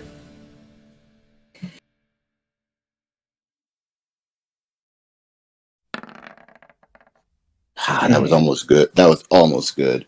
It's only an 8. I wish I got that 18. Ornick flies back and just simply says, safe. Okay. I grab Ornick. No, Ornick sounds like you. I forgot. Safe. Yeah. Safe. So I grab Ornick and I stealth back to Hammerrock, and still keeping my distance, I shake my head, and then I didn't see anything. Okay, so shaking head, I'm gonna interpret that as no, they're not there, and there's no reason I should go to that building. So next one in line, see if I can pick up a trail anywhere. You know what? I'm neglecting this. If they've kidnapped a homeless man, his stink isn't just gonna leave him. Can I not pick up on that anywhere? Yeah, sure. Make a survival check with advantage this time. Okay. Be less of exact locations, more of area. 18 total. It takes you a little bit of time, but after you pick up the scent, you're actually able to catch it again and start making your way toward the outskirts of the town. You're actually finding some heavy indented footprints where you recognize someone was carrying something heavy. Good.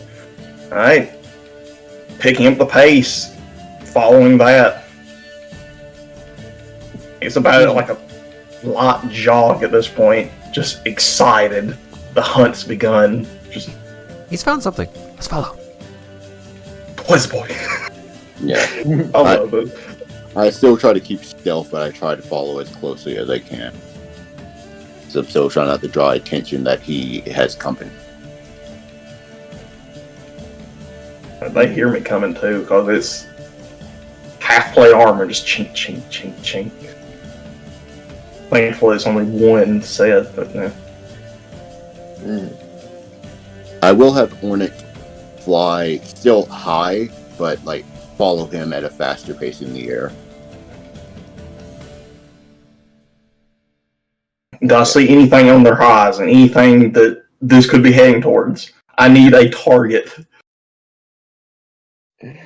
As you're getting closer, you do see something. As you get closer to the outskirts, at first you don't see nothing. You start to look around and you're curious. The trail seems to end, but you do see a sign actually. You see a big sign with a big red painted X over it. As you simply see the words "Project Closed" over it. But as you study it closer, you see a sign that says this was a construction site for irrigation tunnels. So you take a more smell on the ground for a second and get closer. And as you do, as you lean over, your hand just kind of falls into the ground a bit. As you push some loose dirt to the side, you find a kind of lightly covered up tunnel in the ground. And you feel you smell the trail leading down this way.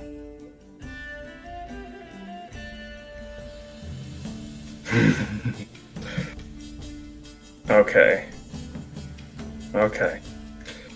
Can I study this entrance to this little tunnel here extensively? I want numbers. How many's been in and out? How recent? anything. Make a survival check. Okay, normal roll. Normal. Normal. That's a 20 total. Good lord, you're on fire tonight. Yeah, it's all gonna fall apart as soon as combat starts.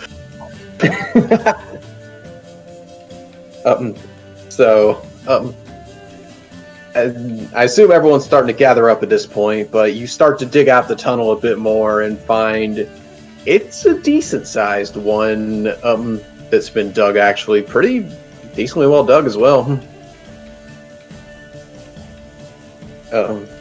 As you see, this doesn't seem to be natural. You're not sure what might cause these irrigation tunnels to close, but you got an idea. Okay, there's got to be a water source nearby, since this is kind of a little off the path from where the natural river is that runs through this town. Which that is a detail I forgot to mention. There has been some aqueducts and other things running through the town that run from the river to this place. So this one seemed to be like these irrigation tunnels could have been more of a farmer's personal project. Okay.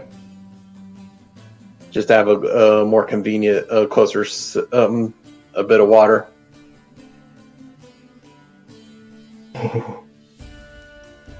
Okay. As you know, the aqueducts go through most of the town. Wait, what? Got mixed feelings here. Bloodthirsty me wants to just drop in a tunnel and go for it. More logical me is like, well, it's a tunnel. They're going to come at you both ends. You can't move very well. Yeah. But through your through a 20, you do discern there's been multiple scents coming through here, and it's very distant and kind of faded, but a similar scent of the twin spears of the wild has come through here.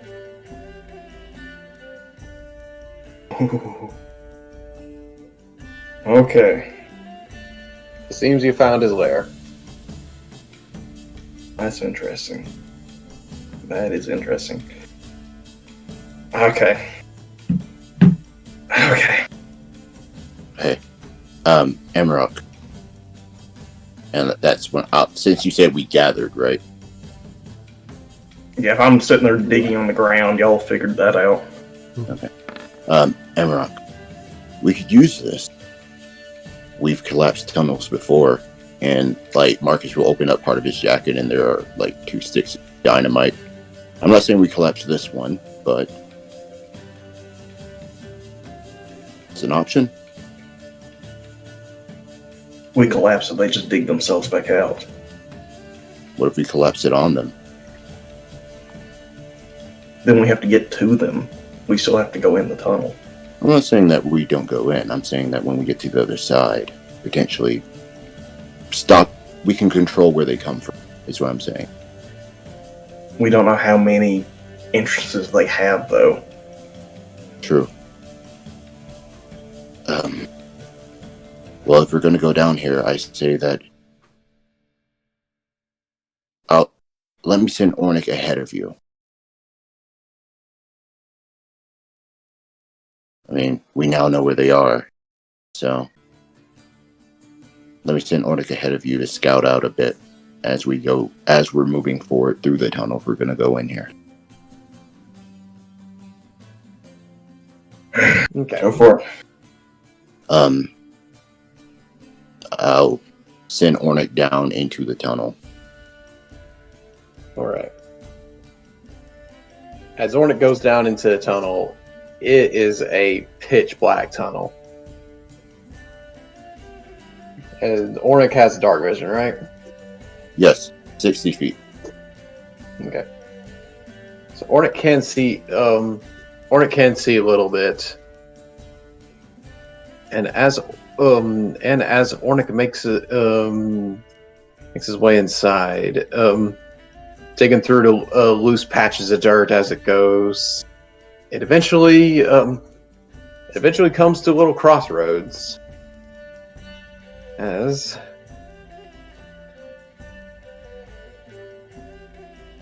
Switching over to the map, Ornick finds itself on this little three-way turn. Possibly go in different directions. DM, all I see is a black map. You got to zoom out some. Yes, towards the center. Oh, okay. There we are. So I see. So Ornick came from which direction? Came from here. So I see 3 roads. Is there anything in the middle here? Not that you can see, no.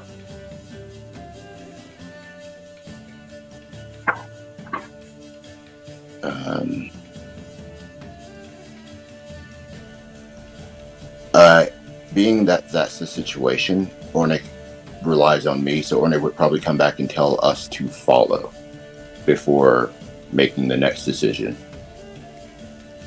Okay.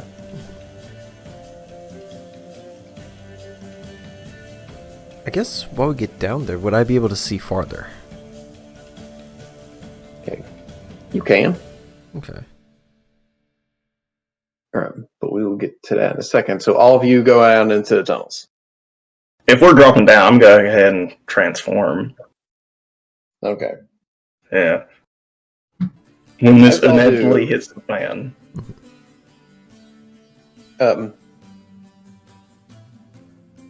As y'all do, y'all notice one thing in particular that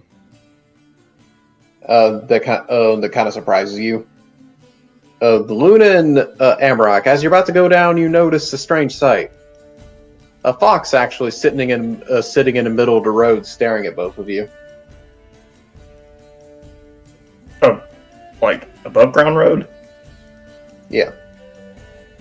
Like just sitting, watching us. Yep. Okay, now that's cause for hesitation, cause that shouldn't happen. This is farmland. Okay? They have chickens. Farmers kill foxes because they kill chickens. That should be hard instinct to run as soon as it sees people. Wait, did you say Maddie sees this or Luna? You. You're the no, moon I girl. didn't even say Luna. Okay, so I was wondering. So it's like just dead stop, like half foot in the tunnel, and just slowly turn and look at it. Just expectantly. It just tilts his head and looks at you. How far away is it? About 20 foot. 20 foot? Mm-hmm. Okay.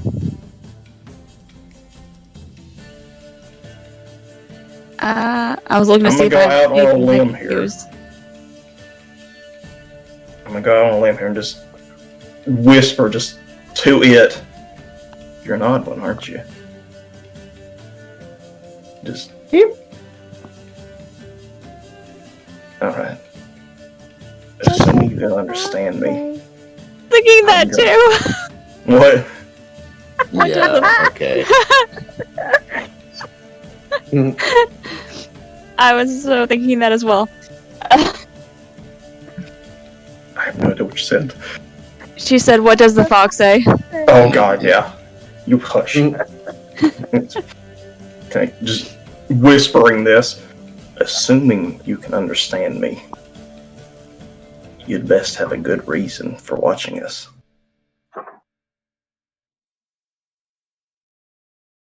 You see it turns its head, looks like it's scratching the back of his neck, but you see it pulls something around. You see the fox actually had a messenger bag around his neck. Okay, Fox I will slip the dagger back into my belt now. I will cautiously kind of walk up to it. Hey, you see it pops out a small bottle and just sits on the ground and just nudges it closer to you with its nose. Then I go over and take it.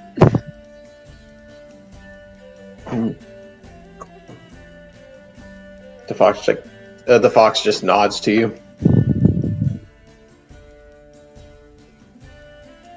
I have the overwhelming urge to pet it. Do you try? I just kind of like hold my hand out like halfway, like, oh, I don't think it'll let me. It just kind of leans toward you and headbutts your hand. I pet it. And then I take the bottle. Mm-hmm. Does it have anything on it, or does that little messenger bag that the fox has on it have any like symbol or anything? It actually has just a simple label on it that says it's an elixir of health.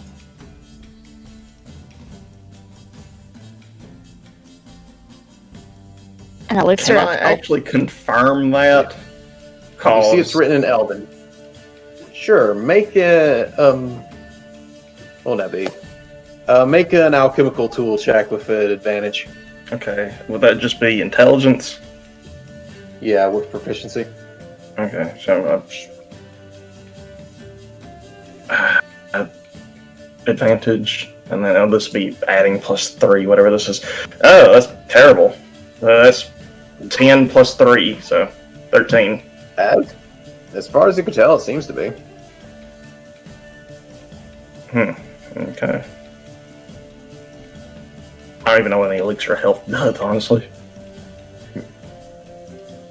Well, I don't even know it says that until someone who reads Elven can tell me. You read Elven. No, I don't. Oh yeah, that's the thing. Maddie reads Elven. I read Elven. Yeah. The half elf can read Elven. Everyone in the group except for 2 people know how to speak Elven, and one to me and one Luna. Yeah, I know Sylvan. I don't know Elven. I actually know Elvish. I know Common, Elvish, and Giant. Okay, you read that as an elixir of health. Yeah. All right. You don't need anyone to tell you that. Yeah. All right. I'm just more curious as to why a fox brought it to us. Yep. And after you pet it, Luna, you see it actually starts rifling through its bag again, and it pulls out another vial to you. I pick it up and I show Amarok. What's it? I imagine it's Elven, isn't it? Yeah, it's Elven again. What's it say? That one says Superior Healing Potion. Oh. These are all very handy. Yep. If I have a little bit of bacon left, I take a little bit piece out and give it to him. The fox actually kind of stands up on his hind legs, kind of excitedly, and takes it from your hand. I don't care what else happens today. This is my favorite part. You know, I could immediately ruin it with a thought, though. Don't you dare shoot it with your gun. No, Okay. no. I was just about to say it could be a druid in disguise. Yeah. As long That's as you what I just- was thinking. Pretty much the same thing, but At the moment, he's a friendly, so just shush and let me have this moment. yes. Always tip the messenger. You can pay him. She paid him with bacon. That's the best way to be paid, is bacon. I mean, I can't argue with that. Why bring home the bacon when you can literally be given the bacon? Yeah. Which I did forget to mention that as you get a better look at it in the light, as you get closer to Luna, you make out it's not a normal fox. It seems to be an albino fox with a brown tip on its tail. Luna will remember that. And the messenger bag seems to be green and pretty well made.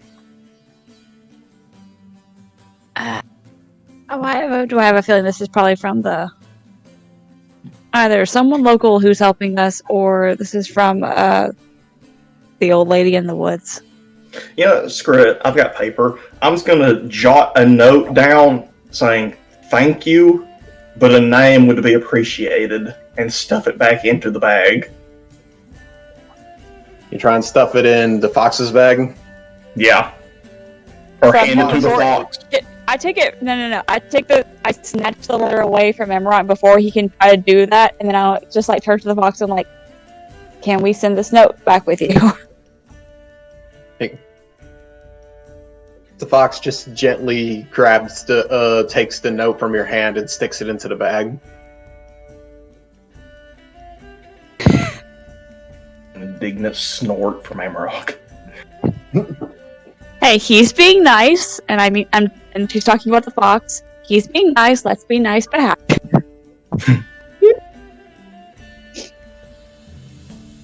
And I just look at the fox again and say thank you, and then take the vials and get up.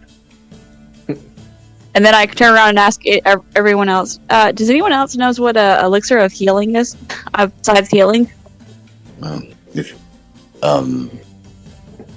If you want, I could take a look at it. Oh, wait, would I know this?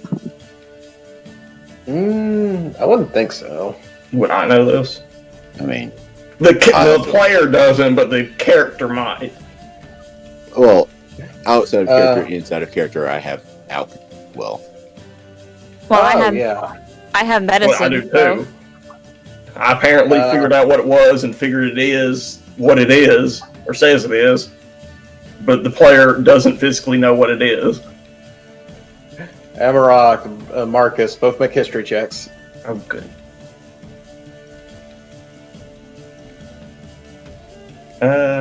15 total for me.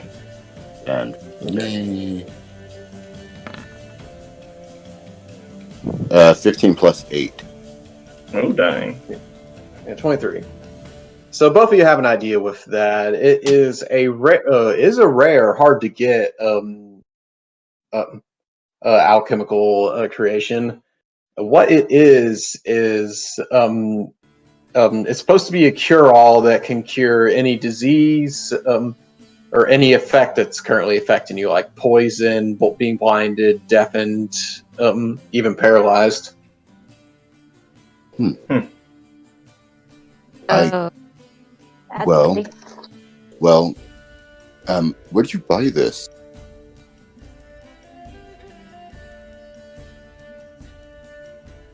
Who are you asking that? You just handed Marcus a potion. Were you not there for the fox? I think we were the two that didn't drop down. Oh, No, because DM said that only you two saw the fox. So Marcus was not there for the fox. I mean, we were still there. Like they noticed. Yeah, the we're just- fox? Really curious as to why we were taking so long to drop down like 6 foot. I also don't see Cyrus going before Amarok down a dark tunnel. To be Well, fair. This yeah, that's true. essentially this is really good medicine. It heals pretty much anything that ails you. I mean, this could, I don't know for sure because I don't generally study this, but it may be even be able to cure lycanthropy. Who knows? Lycanthropy is kind of a disease, so A white fox gave us that along with this, and I hold up the greater healing. superior healing. Was it greater or superior? It was superior. Oh, okay, sorry. Superior healing. Superior is best healing potion. Yeah. No, you're thinking of Supreme. Superior's close though. Oh yeah, superior is second best. But well, I mean, this seems to be a very good healing potion. So your fox friend is probably connected to some. I mean, Rawl did say that to the person who's going to be over this area that we're going to be in the area. So this could be a gift. Can I just facepalm hard and point at the giant tree? Yeah. I mean, Rawls said that this person was going to, who is over the area, knew that we were going to be here. Oh, okay, yeah, that's right. So she's probably the one who sent it to us, so it's not that big of a deal, probably. It could be her fox. Probably is. I about If not killed the her. fox with the most powerful person in this area. Oh, Or yes. it actually could be her. That fox That- could have actually been her. Lord, I don't think I'll ever trust to be able to shoot an animal again. It could always just be a person. Druids are weird. And she stole your But- bacon. But, And steal my bacon. I gave her bacon. well, I mean, we have a benefactor. We can search this tunnel now, I guess. We have a bit of insurance.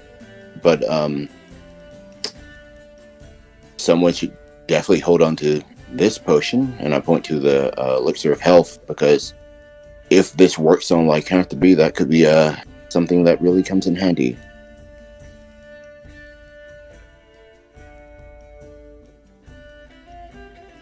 Yeah, I'm not touching that. I don't think you need to. Yeah. I mean, aren't you already a lycanthrope, so... Yeah. I guess above table, it would probably be either Marcus or Cyrus, because... Well, I'm Twins proficient can. in con save. I'm proficient in con saves above table, and generally that's a con save. So I don't exactly want to be cured either. I'd actually say Cyrus take it. Well, I don't... Yeah, because I'm proficient in con saves. Mhm. And Maddie is immune to disease. Luna isn't. So it could be me, Luna, or you. Oh, I thought it was an Osmar thing. It's a paladin thing. Gotcha. Paladin thing. Mhm. One of the three of us hold on to this. It could really help us down there.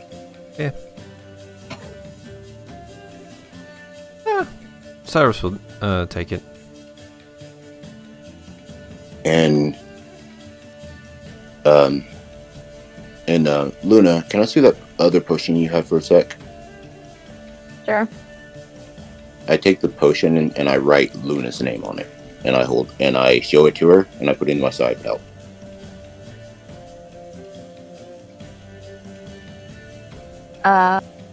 What? You're a healer. This is for you. Okie dokie. But this way, I have it just in case you go down, and I will. Yeah, that's always a possibility, unfortunately.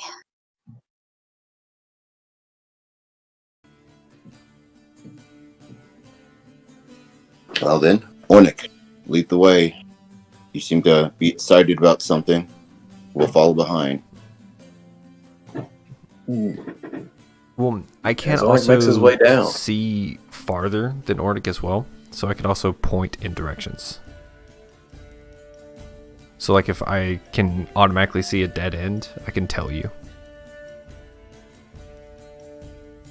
I'm gonna go ahead and Crimson Right as well. Jack's been cruising, right? Yeah, and if that's the case, Cyrus, do you want to go up front with Ornick then? Hurt. Yeah, to an extent. Let's go thunder damage, by the way, or lightning for Crimson Right. I'll perch. I'll have Ornick perch on Cyrus's shoulder for right now.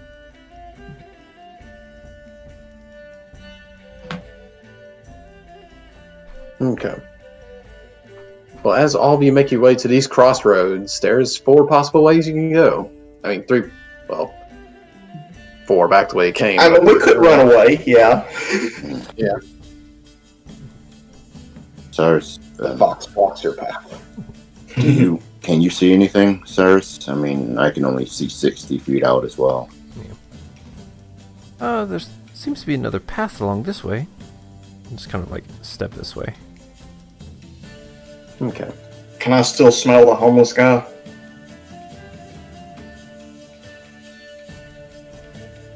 You can make a perception check.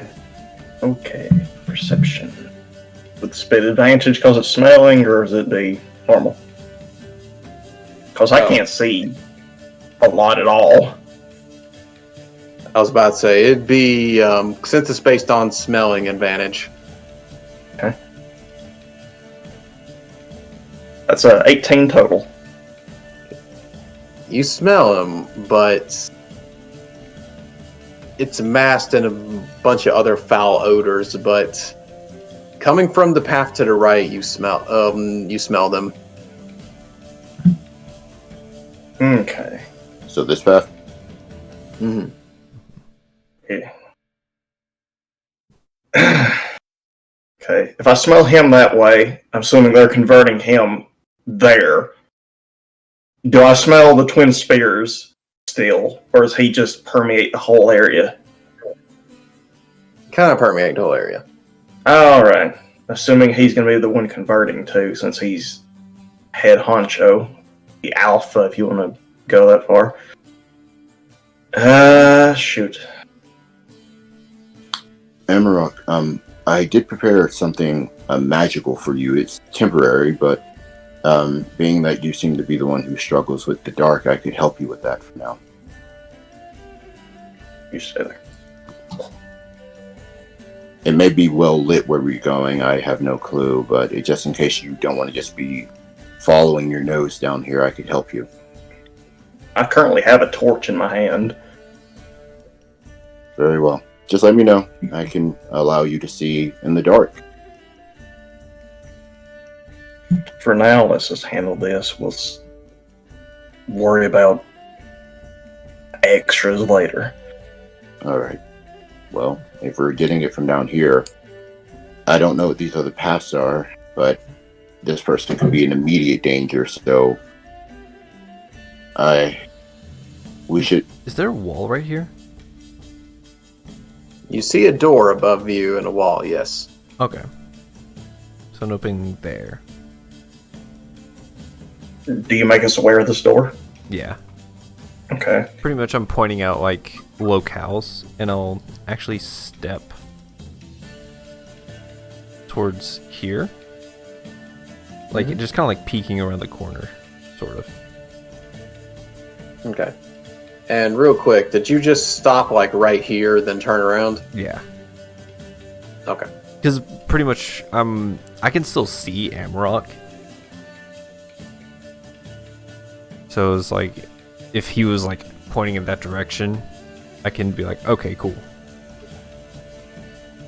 I can at least scope out a little bit, get a better understanding of our surroundings. Do I have... Which way does this door open? It opens, it pulls out. Pulls out. Alright, yeah, that's great. The great axe I took from the first group we killed, I'm going to bar the door with it for now. Okay. Yeah. Okay. That's a problem for later. Also, I'll set something up behind us for when we go down this tunnel. Mm-hmm. So I'll be the last one to go down, just so I can set. So as I'm also scoping out, I am going to sort of minor illusion where you all are, as I kind of like send whispered messages of descriptions. So only like you would hear.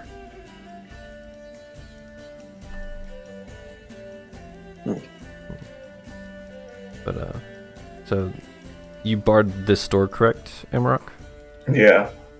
If we've made the decision to go down to the right path, I don't want things coming up behind us. Yeah. I'd like to peek around this corner. Okay. And how far is that dark vision? 120. Woo-wee.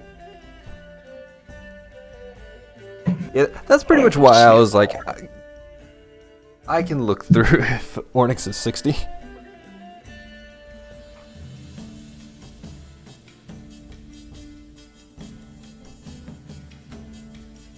See. Starting a little complicated. But yeah.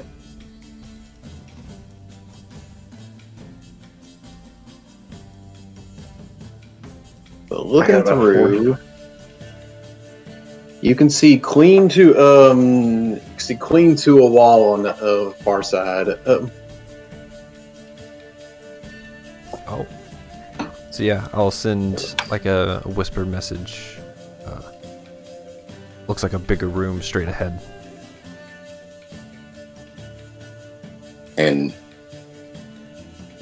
while we're just waiting here, I want to have a detect magic up, just so that if anything pinks as we go along. Nothing seems to. Actually, I have a question. This decides if I do it or not. Is Maddie still invisible? I'm going to say after all this time, no. Okay, then I will do the detect magic then. I didn't want to drop her invisibility. But, And I guess I'll do the same on this side as well.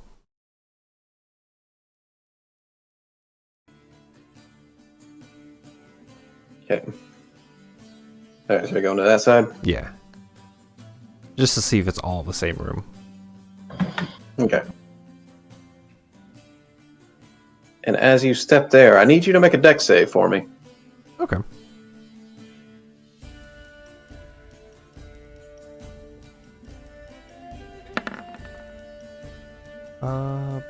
Plus 8. So 21. Okay. So as you step there, get a good look down the, oh, I did hide, dadgummit. You get a decent look down the hallway as you see, another door, but as you step there, you feel the floor recess a bit. And as you look down, you see it was a false floor below you, and you quickly sidestep as the floor gave out from below you, as you see a pit of spears beneath you. Alright. I will definitely send word that, hey, watch out for false floors. They booby trap the place. Alright. Then actually, I should probably take point to look for traps as we go along. Okay. Can I just cast Find Traps? Or that, yeah, actually. That made a lot of noise, did it not? A decent bit, as you definitely hear noise of Cyrus sidestepping as the floor gave out in the area. Okay, assuming that they now know we're here, because we haven't exactly been stealthing either down in here. Let me actually look up the find traps, as a lot is going on right now. I think it was like an area. Range 120 foot.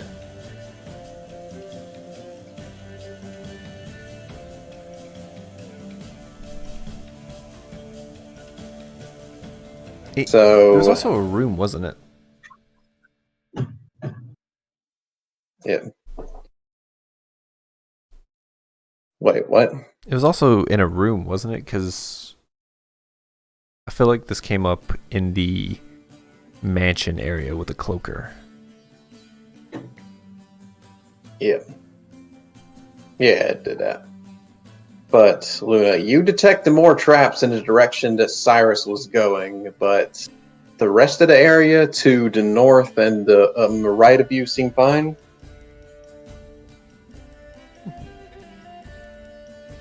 Okay, I let everyone know that. Okay, so we sticking with the original plan, go and rescue the homeless guy? Yeah. It seems like they're hiding something over there, but saving a life, I guess, takes priority. We need to rescue these people, or any... We don't know how many people are down here, but we need to rescue them if we can. Since we know that there's not any more traps this way immediate, everyone go ahead of me, and I'll put something behind us that will slow anyone who pursues us behind us down. Mm-hmm. You want to go ahead? Where's my... Actually, if you can go forward, as long as I can be your eyes. Yeah, guide me. 2 Marcuses. Oh yeah, I couldn't see my figure before, so I didn't think it existed for a sec. Your picture does blend in with that one formation. Yeah. Okay. Once everyone is in that hallway, I'm just gonna peer in here. Like once I'm here, I'm gonna set down caltrops here and here. Okay. Oops. Get my dang hunting traps. Interesting. All right. So, as that is happening, as you're going deeper in there, Amarok, your senses are assaulted by this absolutely foul smell. As you're getting a better a look at the room in front of you, as you see these bright, just imagine there are these bright green patches on the ground. As you're taken aback by it, you're just like, what is that? As you see this dark fungus growing from these bloated and dead corpses in this room.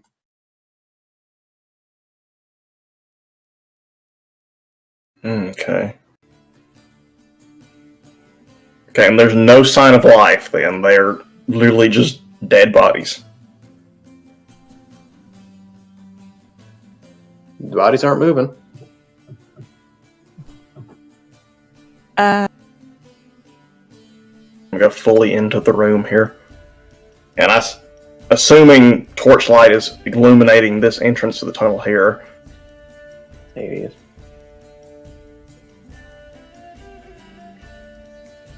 Isn't it strange that there's Alright. fungal growth? Yeah, that is strange.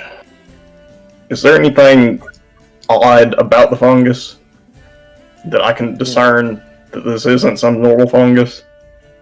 Make a nature check. Goody. Oh, I'm actually good at that. Okay. Also, Marcus, you made the caltrips into spaces right at the entrance to this little tunnel, right?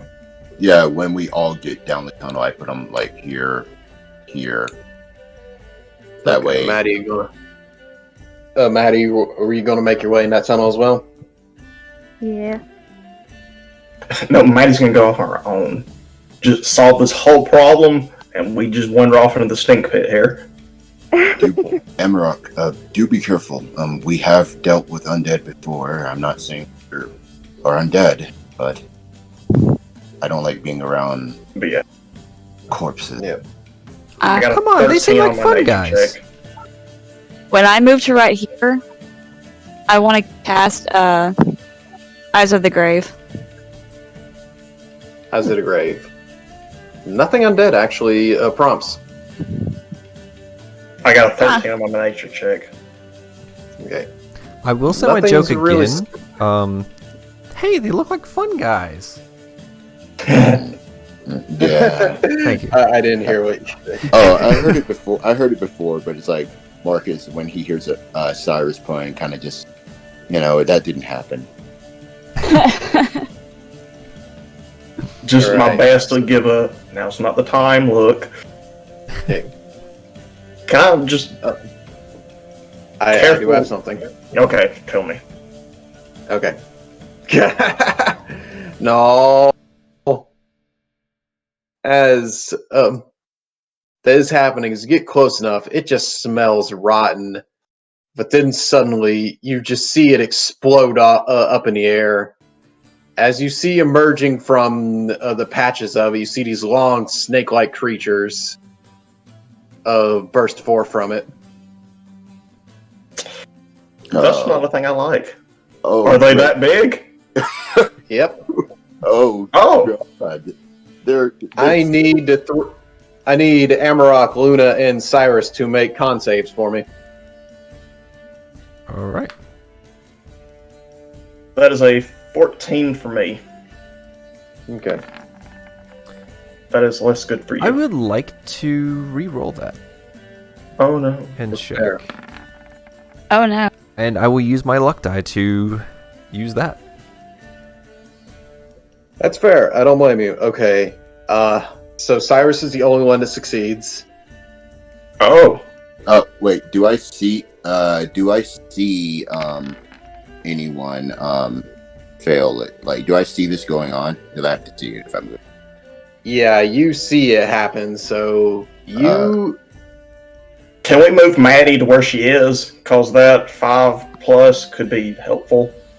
Let's see. She What didn't move herself, so I don't know where she is. Wait. Where? Oh wait, her roll. I'm gonna see if it helps. I'm gonna use one of my flashes of genius on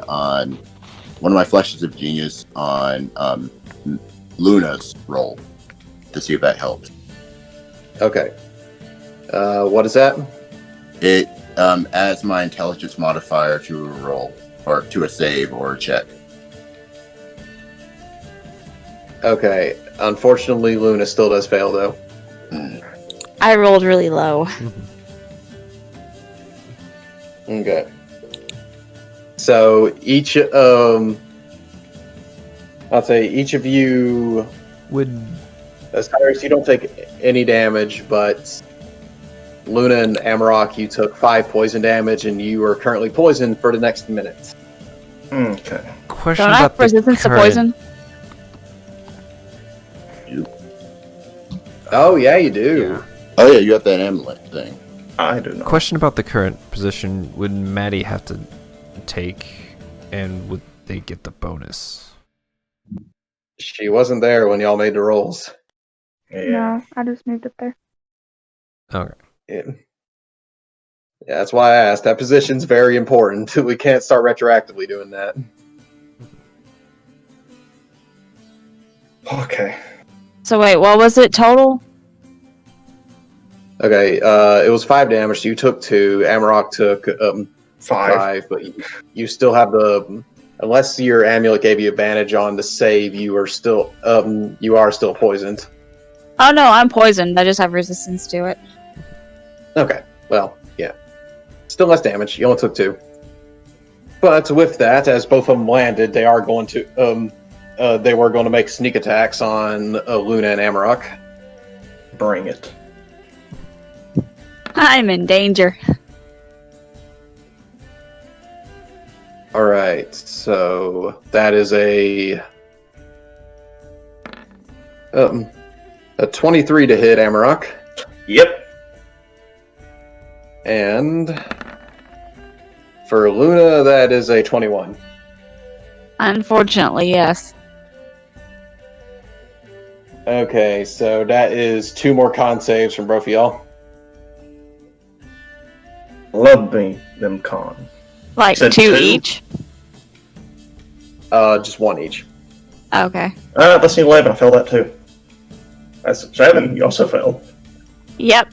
Hey, that's a horrible. Hey, now that Maddie's here, can we get a +5? Yeah, now that she's here. Sure. Okay. Oh wait, that still doesn't help me. Never mind. Yeah, you still Doesn't fail. matter. Helps me. So. Amarok succeeds, but so Luna, you take 4 damage, and Amarok, you take 6 damage. And Luna, since you failed, you are paralyzed for the next minute. Cool. Do I take the full 4 or just 2? You take 2.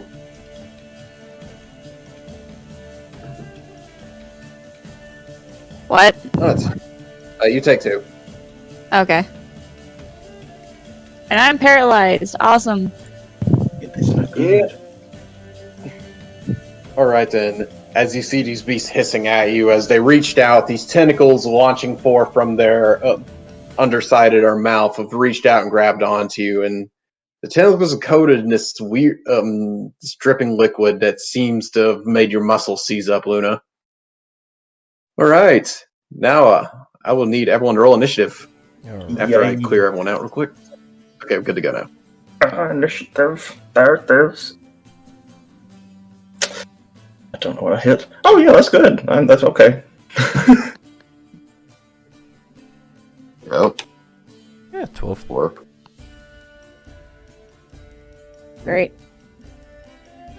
And for some reason, it didn't pop up initiative turn order.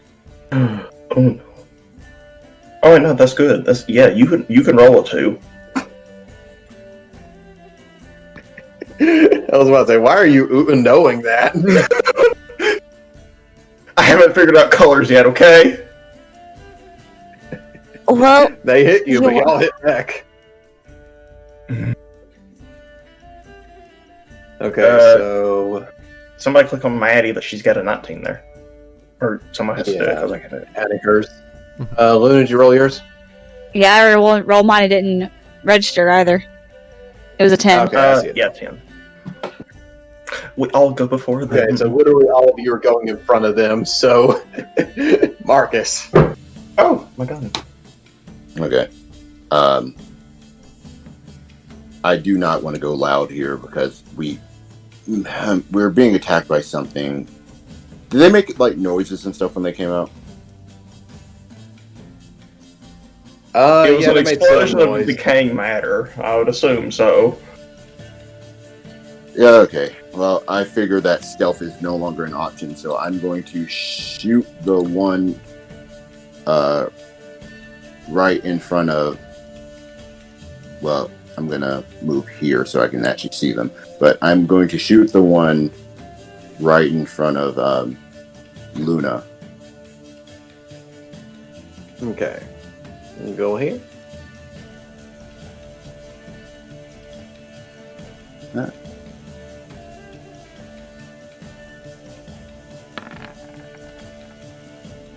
+7. Alright, that'll hit. Okay. And that'd be that.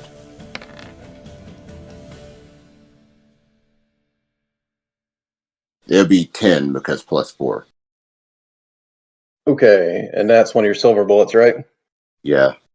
But I didn't switch out. This kind of just happened. Yeah, it's fair. But then what I'll do, the eyes on the dragon armor light up with this blue light, and you see electricity crackle between the horns, and the mouth opens up, and he fires a blast of electricity out of the mouth. As I will use this thing. So another one of these. Well, we'll do that for it. That +8, so that will hit. Since the last one hit. Yeah. And I will empower it because it's the first time I'm using this ability this turn. So it will do this.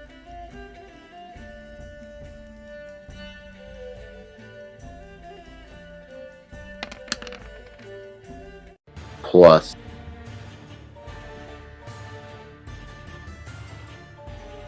it'll be 13 damage total off of electricity. Of lightning. Nice. Alright. As you fire into this, you hear this large snake creature screeching as the damage sinks into it. It's still going strong. Bonus action, I will have Ornic shoot. Ooh, yeah. Don't want to forget Ornic. He's here. So. Ornic is that.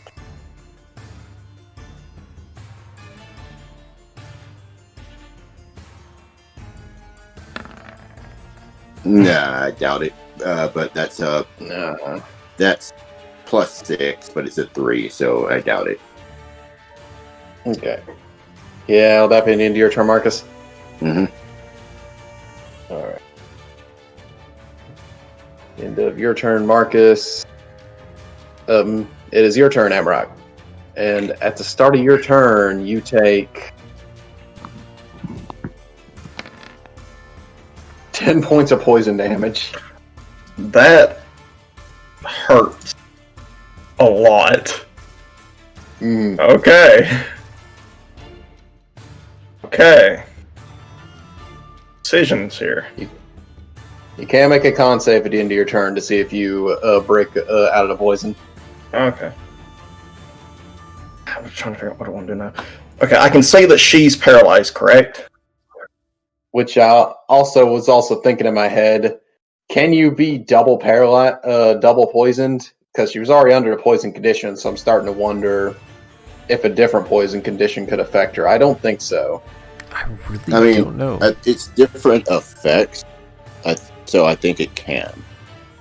But she can't have the poison condition more than once. But she's being poisoned and paralyzed. So I don't know. You're ruling, your DM. So Yeah, that's a fair point.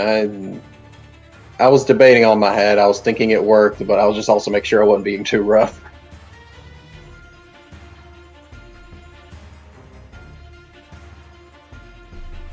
But yeah, I'm just gonna go with it. Just claws into the one north of me. Just attack.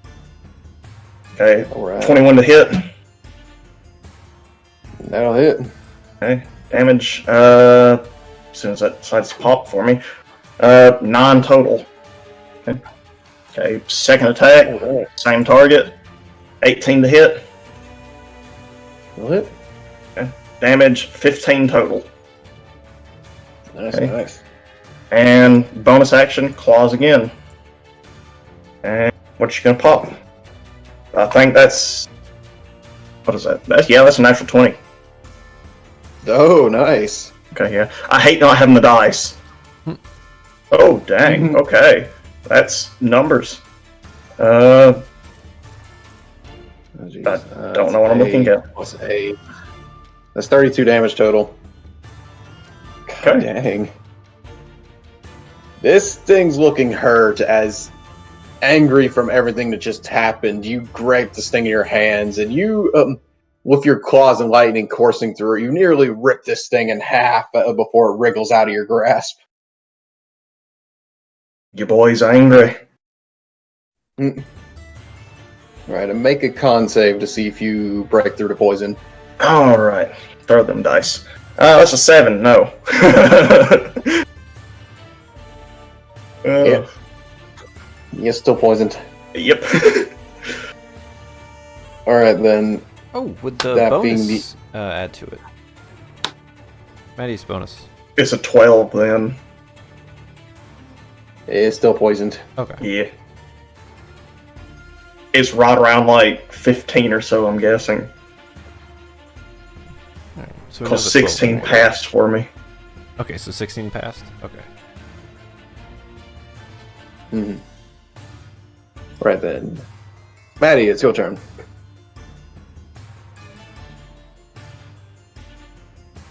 Alrighty. I will attack. Do it. Attack. 26 to hit That is a successful attack. with 8 damage. And as you see, he nearly ripped this thing asunder. You landing into blow where his where his claws were. You cleave this thing in two. Woohoo! Yay. So that worm's down. So then now, there. Okay. Alright. Do you do your second attack on it? Hey. Yeah, add a 1 to that. That's it. 24. That was your modifier wrong? Yeah. So it's technically 24. Oh, yeah. You're using +1 weapon, right? Mm-hmm. Potato. Yeah. Alright, so 9 damage? Alright. And will that be the end of your turn, Maddie? Yep. Okay. End of your turn, Maddie. Cyrus, it's your turn. So, above table, like, with paralysis, how does that work? They have advantage, I think, if they attack her. Well, I meant, like, to get out. Oh, it varies depending on what's causing it. Oh, okay. Like, sure. But Yeah, at the end of her also, turn, she has to make a check. Okay. but also, if she's paralyzed, I think she's also considered to be incapacitated, which is bad because that means that if she takes damage, she gets critted. Let's see, paralyzed condition. They're incapacitated. They automatically fail strength and dex rolls. Attack rolls against them have advantage, and any attack that hits the creature is a critical as long as it's been 5 foot of them. Mm-hmm. That's the killer of paralyzed. I'm not sure if I want to use the potion right away, considering how quickly that one, like the first one, was hit. So can I swap places with Luna?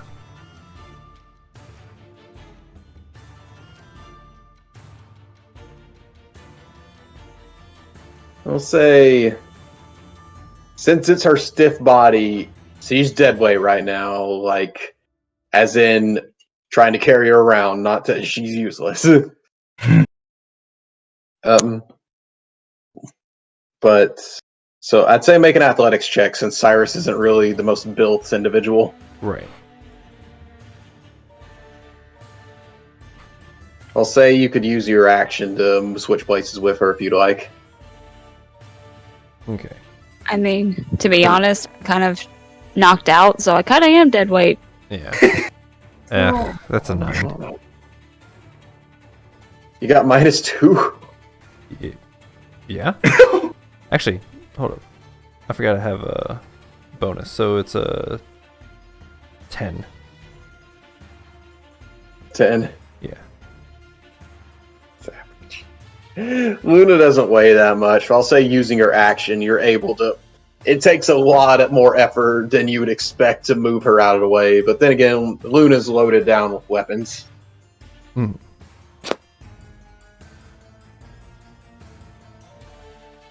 So what is that? So does Cyrus and I change places? Okay, yeah. Yeah. Okay. Alright. Right then. And you start with your bonus action.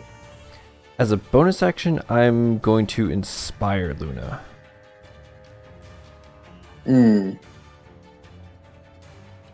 Actually, I don't think I can. I think... Let me see. Well, she can hear you, so you still can. Okay, so as long as she can hear me, it's good? Alright, sweet. Yeah, then I'll do that. Yeah, there's some rulings that say they gotta. I think rules is written, they gotta see you, but that doesn't make a lot of sense to me when it's a verbal thing. Yeah. And it is someone that I can see. Yeah, Oh, as it's long someone as, you can see. Okay. Yeah. yeah, as long as you can see her, then you can inspire. Yeah. And yeah, as long as she can hear me. Okay. That'll be my turn. Okay. Got to mix it up. I haven't played Bard in a while. Mm. And then, Luna, at the start of your turn, you do take the poison damage, which is half for you. So you take 3 points of poison damage. You lucky dog.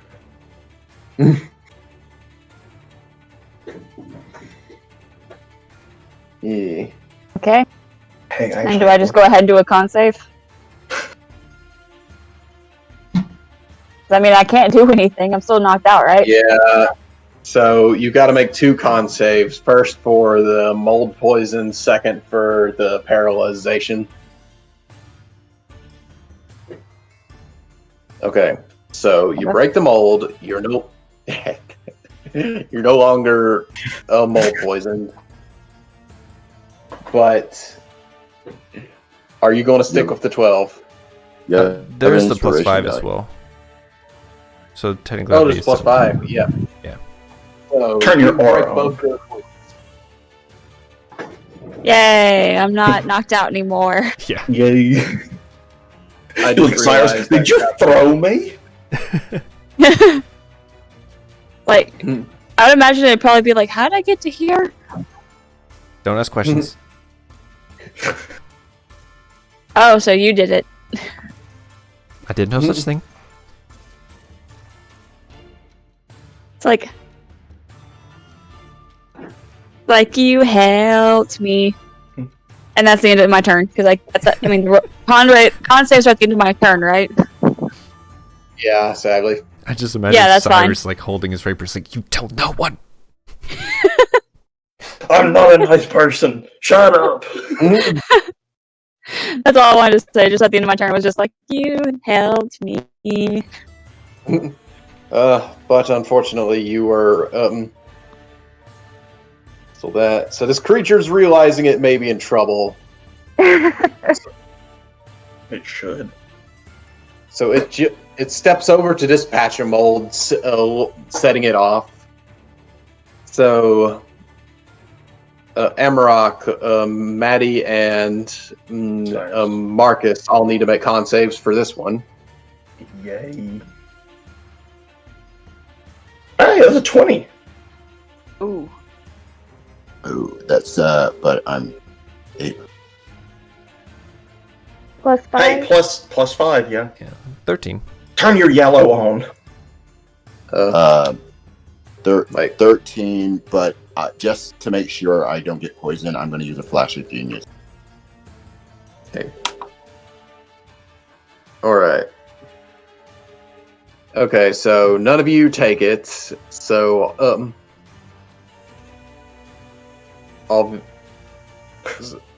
of you get affected by it. So you'll completely shrug it off, and since it disengaged, it is currently going to start crawling up the wall and try and get away from everybody. Oh, I can try. As it gets.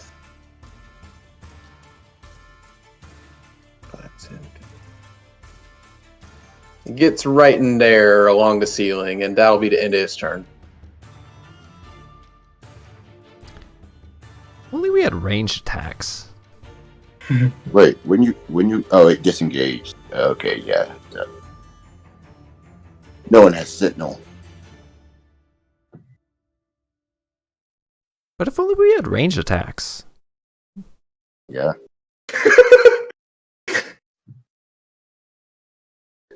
So we technically all do. We just all forget we have them. I don't think I Marcus don't forgets. know what game you've been watching me play. I mean, I remember that I have ranged attacks. I just can't do anything at the moment. So it's my turn, DM. It is. Okay. I'm gonna shoot at it. Mm-hmm. So first shot.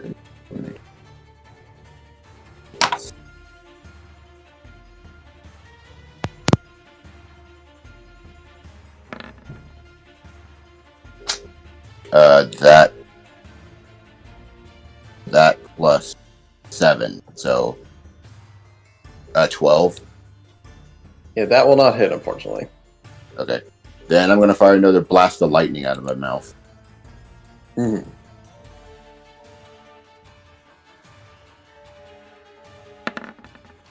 Natural 20. Yo, Nice. all right. And I didn't call this, but it says that the first time I hit someone with this attack per round, it doesn't die, so it's automatic. Because it's just the first time. It's the first time I hit a creature.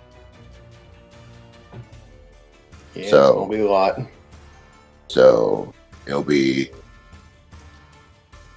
4 of these plus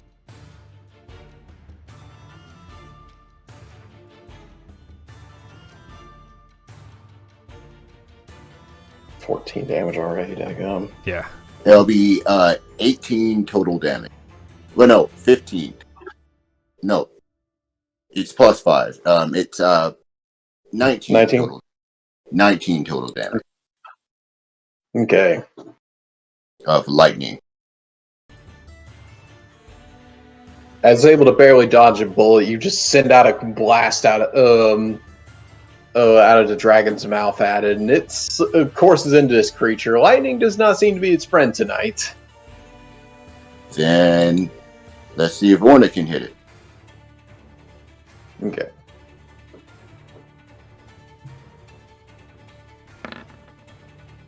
No, Orna cannot hit it. You see Ornick open its mouth here.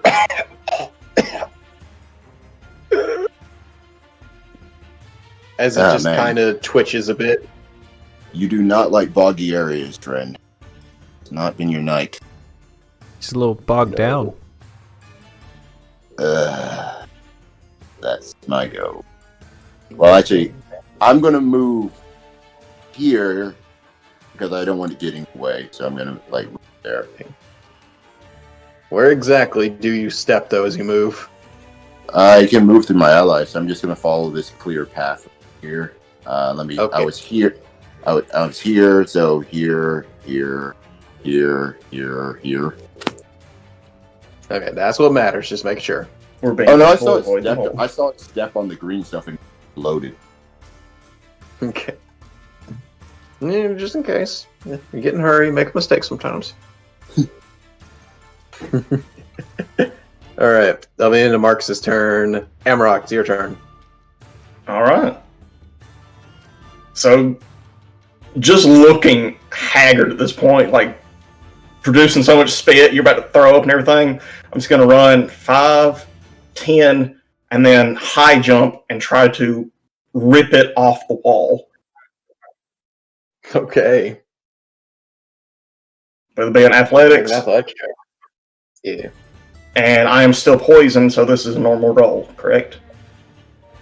Yeah, because the rolls are disadvantaged if you weren't doing that last time. That was my bad. Roll. That's a 20 total, I think. Well, you took 7 poison damage at the top of your turn, and Okay. let's see if it beats it. No.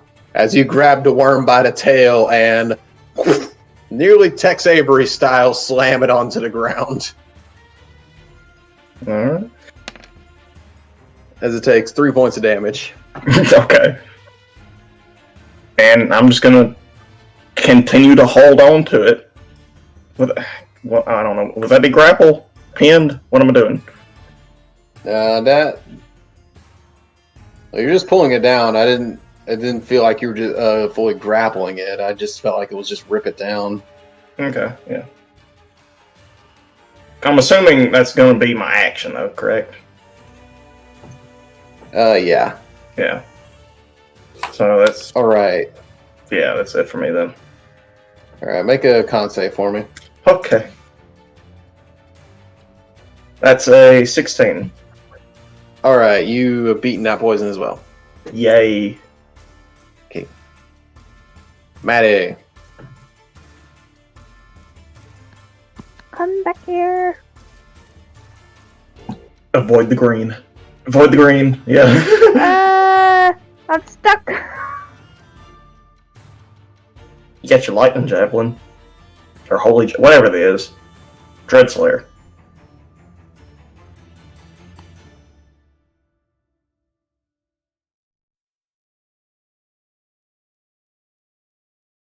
Oh, goodness.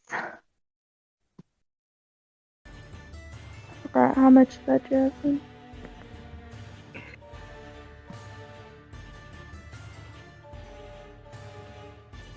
It does 2d6 on a hit.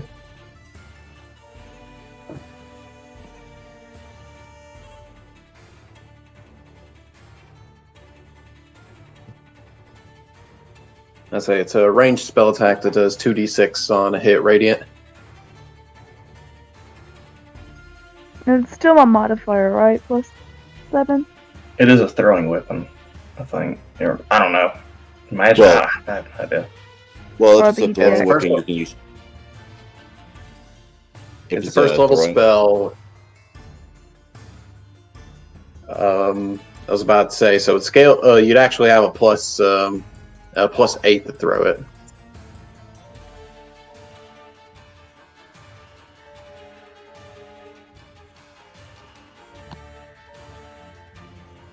I was about to say, and 19. all right, that'll hit. So roll 2d6. 2d6.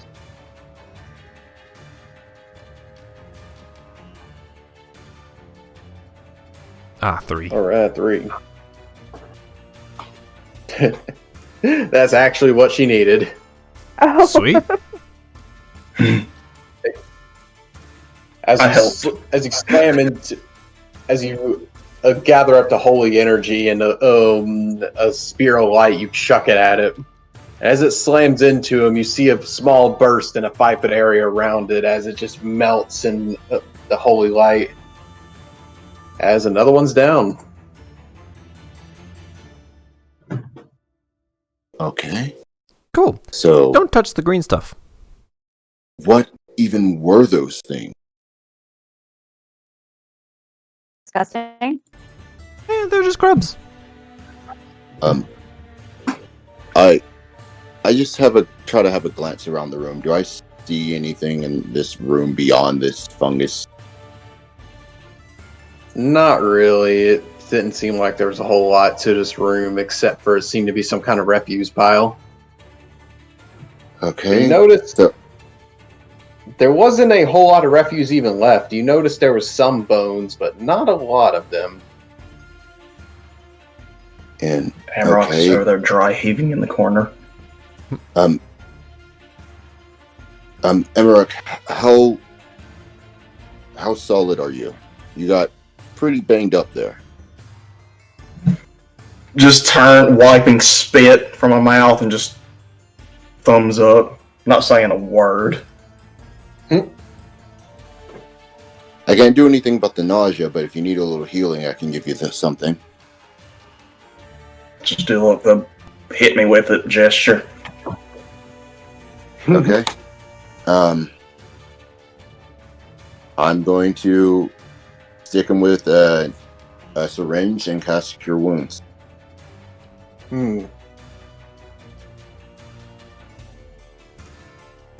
And you will get